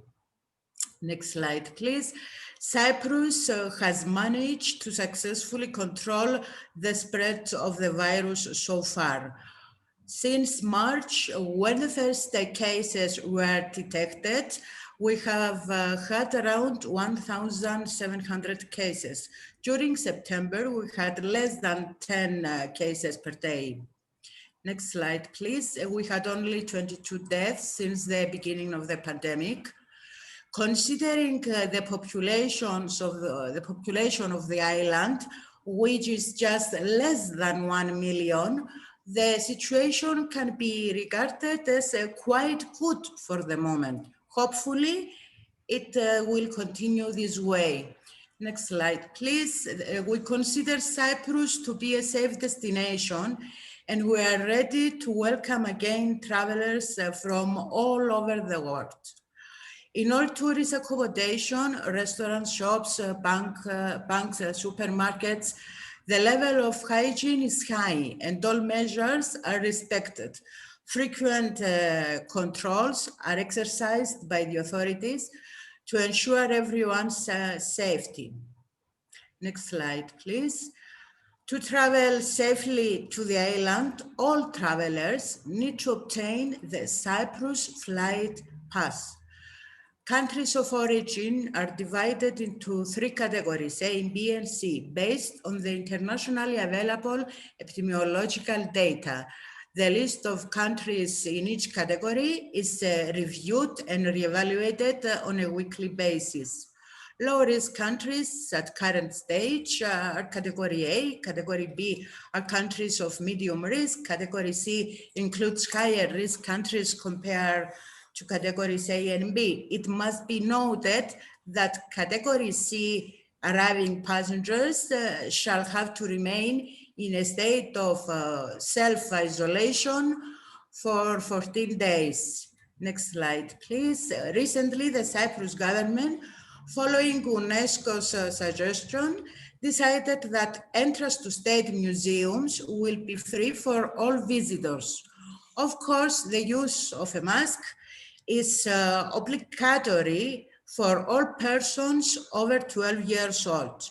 Following this, our association contacted the Deputy Ministry of Tourism, the municipal authorities, as well as the tourist board of all towns in an effort to strengthen domestic tourism. Special itineraries were developed and were proposed in order to cover various groups and interests of the local people. However, the Cypriots seem to be a little worried about COVID-19, and as such, the participation is quite low. This was the case, for example, last Sunday when free guiding was offered by our association in state museums in order to celebrate World Tourism Day. Next slide, please. The Deputy Ministry of Tourism has launched a domestic tourism support plan. The plan is addressed to permanent residents of Cyprus and aims primarily at encouraging holidays in Cyprus through, firstly, the provision of affordable prices by the tourist accommodations, and secondly, the granting of part of the cost of accommodation to the citizens who will use the specific plan. Next slide, please. At the same time, the plan also aims to strengthen all local businesses through the increased traffic that is expected to be generated in various parts of the country, because the plan requires the accommodations that will participate to provide breakfast only. The general objectives of the plan are: first, the extension of the tourist season; second, the acquaintance of the Cypriots with the beauties of our homeland in various areas of the island; and third, the plan is expected to help reduce the recession in the economy and maintain employment in these difficult times that the global economy is going through due to the COVID-19 pandemic. Next slide, please. At the same time, another support plan is being relaunched by the Deputy Ministry of Tourism in collaboration with the Association of Cyprus Travel Agents. It's called Short Getaways Customized for You. The programs offers vacation packages all over the country for families, couples, and groups. And it's especially designed to their needs and preferences. Last slide, please. As we all have sadly experienced, the tourist industry has been completely affected by the COVID-19 pandemic crisis. Under the current circumstances and the uncertainty of the future, it is very difficult to predict when we will finally go back to normality, or when the world will start traveling safely again. In Cyprus, the tourism partners currently hope and expect the industry shall fully recover by 2024. Let us all hope that they are wrong and that a solution to the current pandemic will be found sooner. In the meantime, let us all keep safe. Thank you very much for your attention. Thank you, Lilia, and such an inspirational story from the Cyprus Tourist Guides Association. And again, we mentioned initially that our second half will only be 4 presenters, and yet that we have 5 for today, presenters for today. So our next presenter for us to welcome everyone is from the Pan-Hellenic Federation of Tourist Guides, to be presented by Miss Anastasia Gaetano. Hello to you all. Hope you can hear me. So yes, good. I was trying to get through Zoom through my computer. It constantly was crashing on me, so I'm using my phone. That's why I will not be able to show you the short presentation I had prepared, but I suppose that is fine. Anyway, I would like to talk to you about Greece and what is happening here in the last year. First of all, Greece is a very small country, and we are at the southeast end of Europe, the tip of the Balkan Peninsula. We are between Italy and Turkey. So Greece is a very small country, 132,000 square kilometers. That's about 51,000 square miles. But it has a great variety in landscapes, nature, traditions, people, mentality. So it became very quickly, first in the 20s and then after the Second World War in the 50s, an touristic destination. But I suppose a role did play the VIPs of Greece at that time, like Onassis, for example, bringing his friends to Greece, or films like Zorba the Greek. But tourism developed a lot, especially in the last 10 years. There was a big growth, and I'll just give you some numbers to understand what I mean. In 2011, for example, we had about 16.5 million tourists. In 2019, we had 31.3.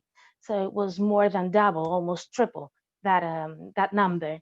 And in 2011, tourism was 16.5% of our GDP. In 2019, it was 21.7. So you see, it's a very big industry. It's a very important industry that employs about 1 million people in Greece, in a country of about 11.3 million. So it's about a tenth and is working in tourism.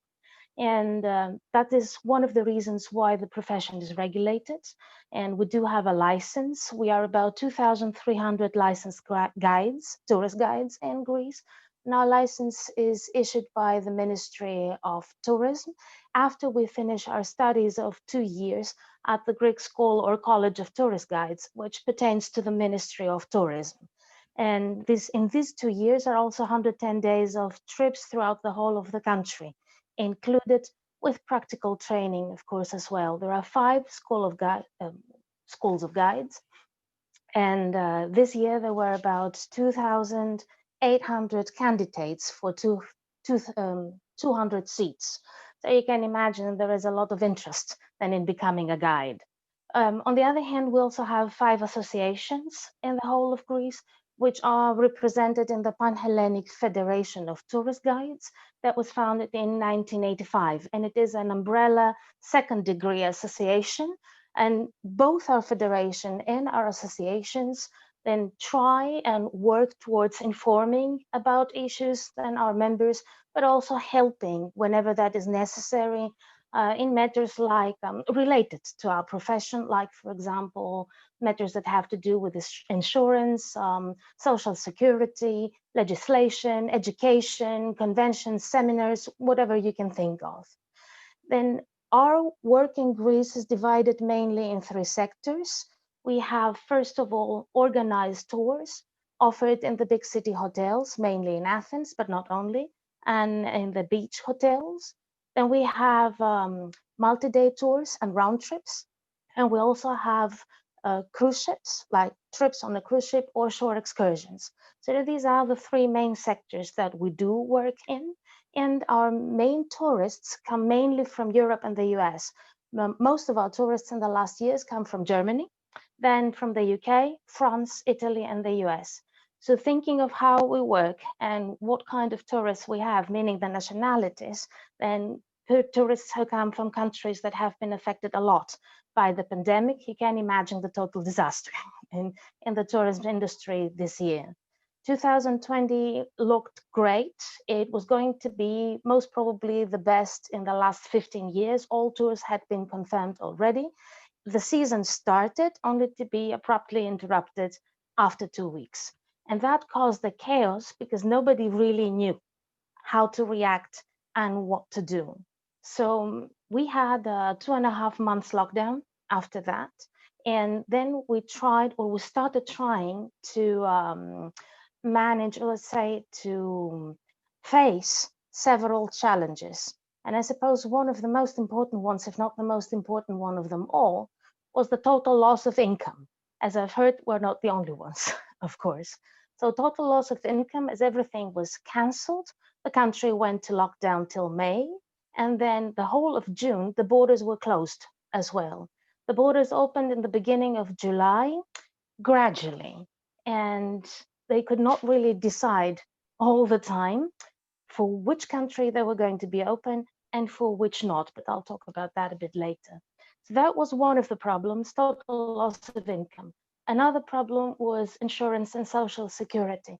We in Greece are neither self-employed nor independent contractors. We are employees with multiple employers. It's a very unique and kind of working relationship, but we're considered to be employers even if we're working with many tourist agencies and simultaneously. That means, on the other hand, first of all, that employers in Greece are not allowed to become members of our associations because of contradictory interests.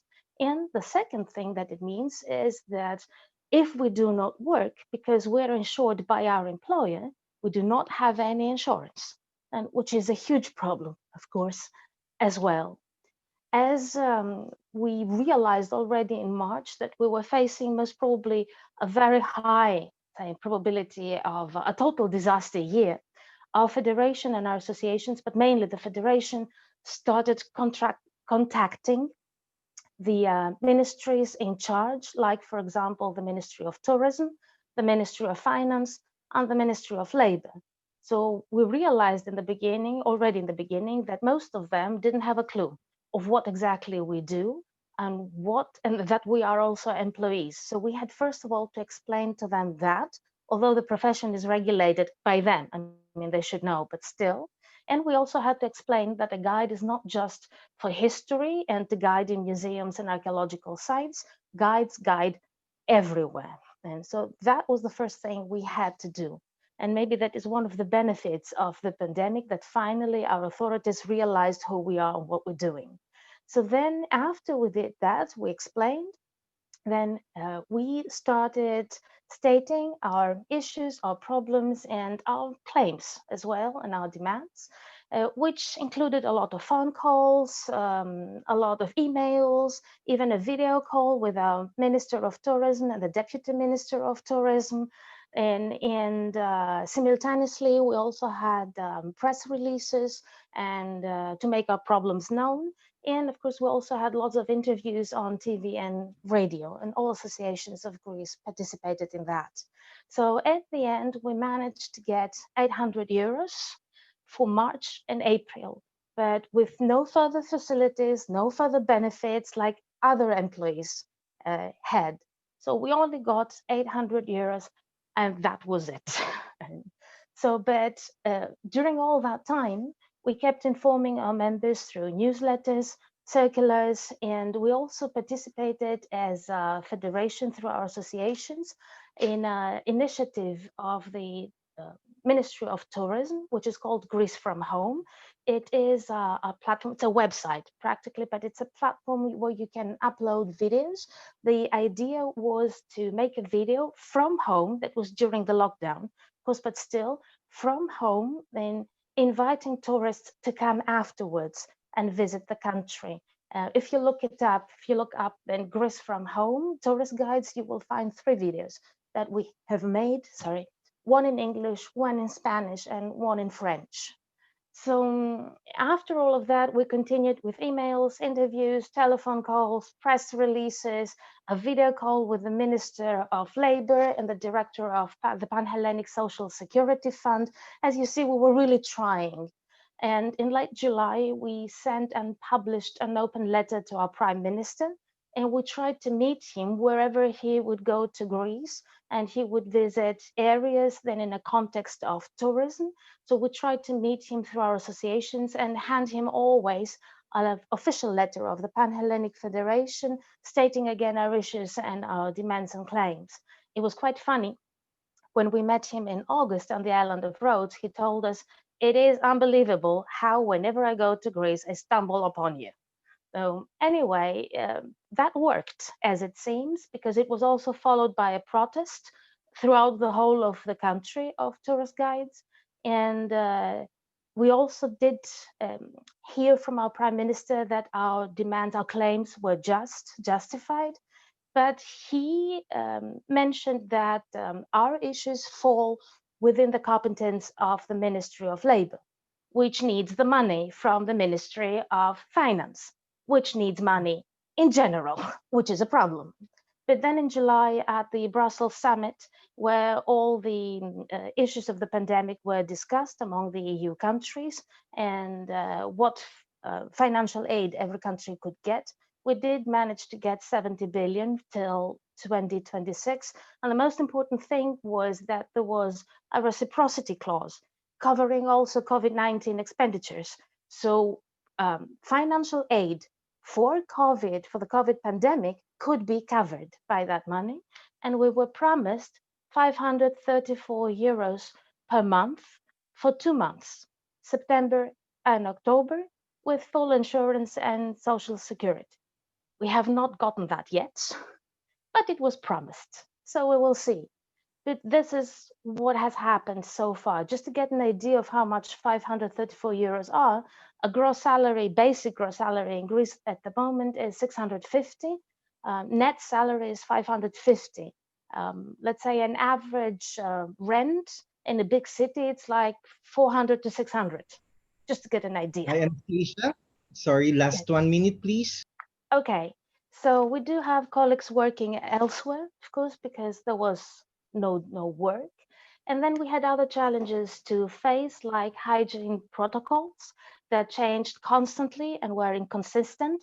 Like you had a plane full with 250 people, then only 65% of the capacity of a bus. So in a 50-seater, like 30-something people, then only 15 or 9 in an archaeological site or museum. So you can imagine how difficult that was with round trips or with shore excursions or with, well, guiding everywhere. Masks during guiding are mandatory everywhere. Masks are mandatory outdoors only for the guide, indoors, like in museums and sites, for everybody. Then, but there is an exception. There are areas that have many COVID cases, so masks are mandatory for everybody everywhere there. And whispers are mandatory as well. And our colleagues had to adapt to these hygiene protocols. It was very, very difficult. Like many had to do, divide the group in 3 and do the same tour then 3 times. And of course, a lot shorter. And borders opened, closed. We never knew what was going to happen. And the last challenges, and I only need a few seconds, were like free tours. That was a huge challenge because in August, our colleagues were not working while free tours were working. So that was one thing. And they did not keep any of the hygiene protocols, none.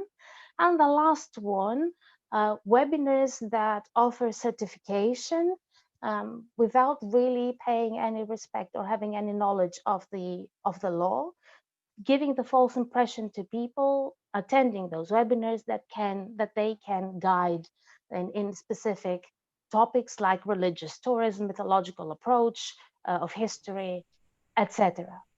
So that was a summary of what is happening to Greece. Thank you very much for listening. And thank you also for giving me and all of us the opportunity to share all this with you. Thank you very much, Anastasia. And of course, welcoming our presenter, the last presenter for today, but not the least, is from the Uganda Safari Guides Association. Let's all welcome Herbert Biaruhanga. Okay, I'm trying to get my presentation. I think I sent it earlier. Let me just quick. Yeah. Yes. You see that?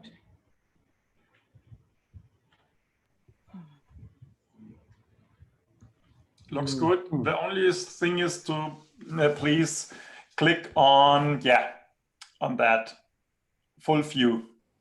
You have it? So far we see the whole screen. Just start the presentation. I have the whole screen. Just click the mouse because it's exactly where you have to click at the moment. Is that okay?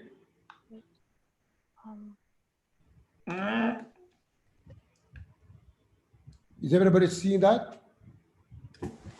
So far we see the whole screen, the whole Yes. desktop screen, but not only the presentation view. Can you click on full screen mode? Full screen mode. On the bottom of the presentation where your mouse, yeah, that looks good. Looks good. Now it's perfect. Okay. Okay, thank you very much. Thank you very much for inviting me. I'm sorry I did not make it yesterday because I didn't have signals. I lost the signals, but Lucia did the best to make me come in here today. I'll try to be very, very fast. I'm a little bit different from what you've been presenting. That's the background of me. That's where Uganda is found on the African continent. I know many people don't know where Uganda is, but that's where it is. It's a landlocked country.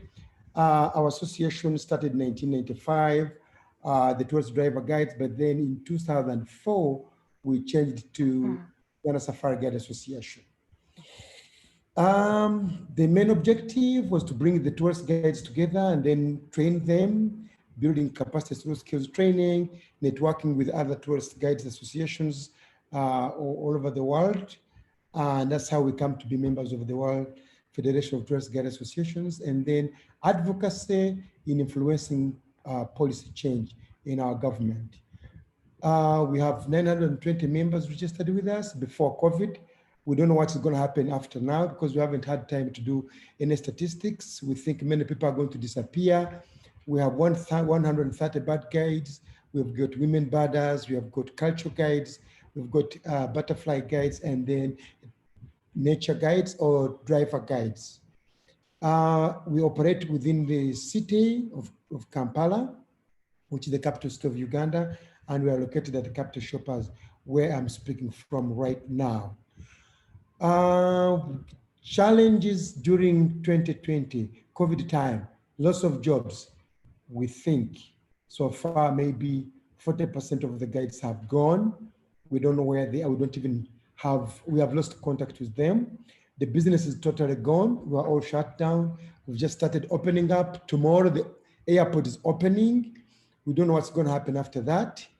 Of course, many members have gone to other sectors. They've gone to agriculture. Others are going to construction sector. Of course, loss of finance, no money at all. And we must say that the achievement we have had over the time, we are members of the Apex body. We get certification.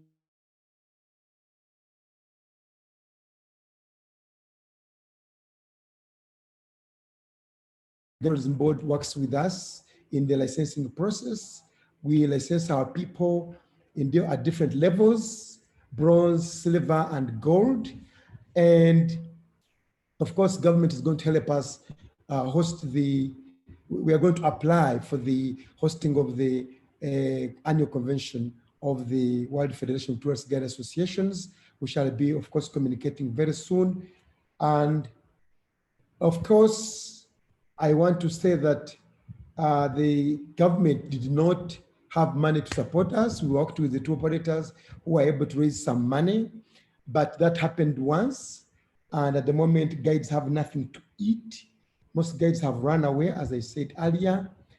And briefly, that's what I had prepared so that we can fit within 10 minutes and be able to listen to some questions. I thank you very, very much. Thank you, Herbert. I mean, it was a nice glimpse of the Uganda Safari Guides Association's journey. So yeah, if you may please end the presentation so that we can accommodate now our presenters. Right. So for further, moving on, of course, our gratitude to the 9 presenters of today's third session of the WFTGA 2020 journey. And with that, I would like to turn it over to Alushka for further questions, clarifications, and of course, interactions. Thank you, Manu. Firstly, let me say thank you, Herbert, for that, as Manu's put it so well, a glimpse into Uganda. Firstly, are there any questions between the presenters? Do the presenters have any questions for each other on this last session?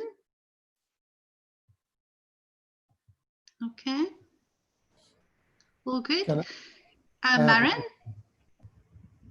I'll be with you now. Maren, would you like to go ahead? To Glyn, I have the question. I didn't understand, perhaps I didn't listen in the right way. The virtual tours, they are for free, aren't they? The virtual tours you offer, because it would be a good option to earn money. There's a mixture. There are some that are free, some that are within the guiding community where we subscribed to the where other guides subscribed as a learning program. That was a season ticket for £30, €40. Okay. And there was the free tour, dirty word, the open yeah, that's a problem.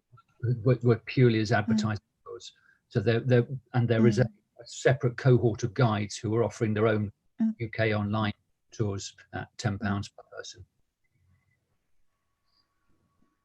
Okay, great. Perhaps you can make it more well known, the virtual tours, because for example, I would be interested in a virtual tour in London, and so if it's more well known. Okay, I have in the chat, and I think Alusha's got it to circulate it to everyone. I put in the link to its guide. Great, perfect. APTG trading website. Perfect. Virtual tours are a link off of that, but there is a link being circulated, I think. Correct, Glenn. It is in the chat, the links for what Maren has requested. And then just on that comment regarding Anastasia alluded to the free tours not following health protocols. And Glenn, you mentioned there was a complete absence of the free tours. And by free tours, we are talking about the average Joe doing tours without the necessary license and permitting. The question was, is this the case now due to COVID? Is this temporary, or is there actually a complete ban on the free tours in your situation? In London, we don't have a registration. We are a self-accredited, what's the word? We do our own accreditation. We're self-regulated. We're recognised as the blue badge is recognised as a brand, as a standard. But anyone can offer a tour. Anyone with knowledge, personality, and the free tours, strawberry tours, Sandersons, call them what you will, are free to do what we have complained. And the nearest we got was a ban. It was a challenge to their advertising because they're not free, and so they've had to change their name. That was the nearest we got. There was a finding against, but because there is no free tours at the moment, there are no tourists. Okay, that was a question more related to the fact that you commented on the pandemic aspect of it, because Anastasia mentioned that that is their challenge, is that the free tours are not following health protocols. So let's not digress too much into the free tour aspect, but into the protocol aspect. So Anastasia, you had your hand raised. Did you just want to add something to that before we move on to our next question? I just wanted to ask about virtual tours, because this is something very new in my country. And one of the main concerns is how can you protect this property of yours, which is a virtual tour? If you sell it once, Can it not be copied many times? Cannot somebody else use it instead of you? So that is the main concern, because that is absolutely one of the new tendencies.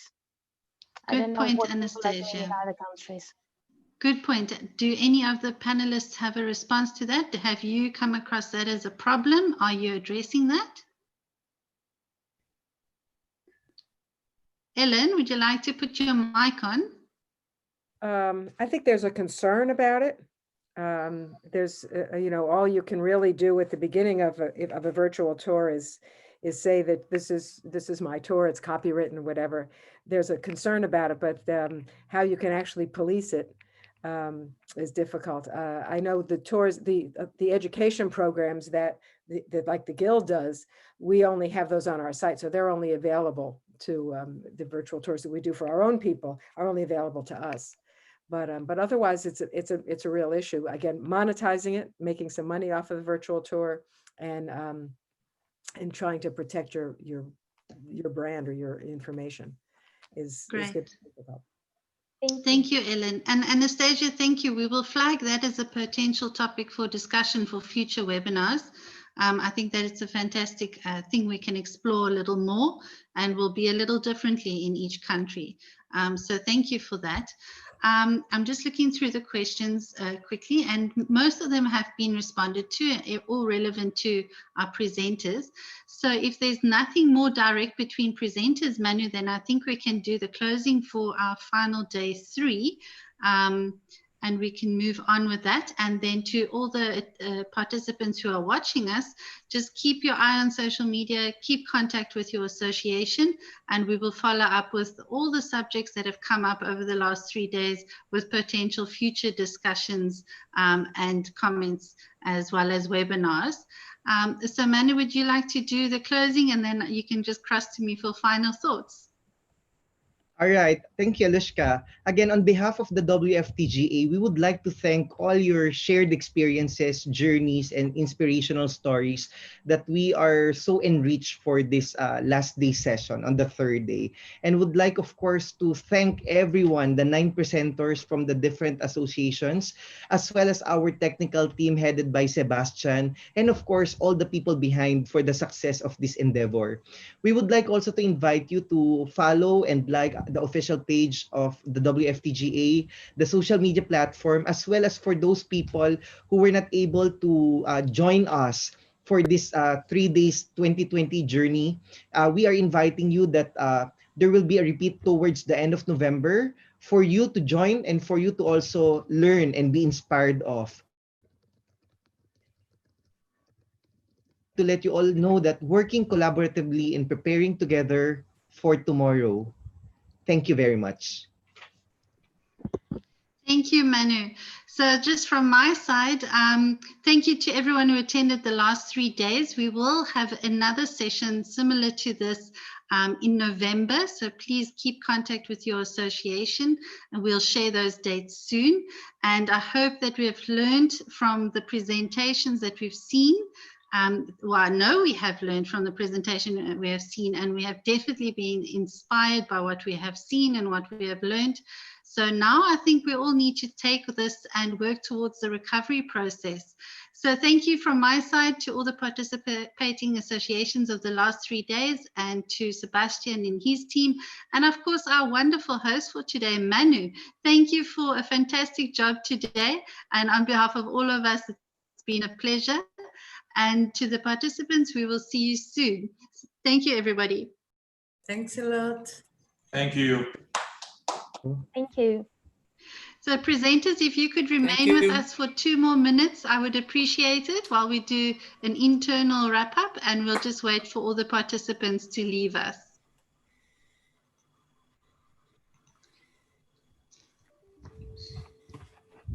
And Sebastian, you can end the YouTube live streaming.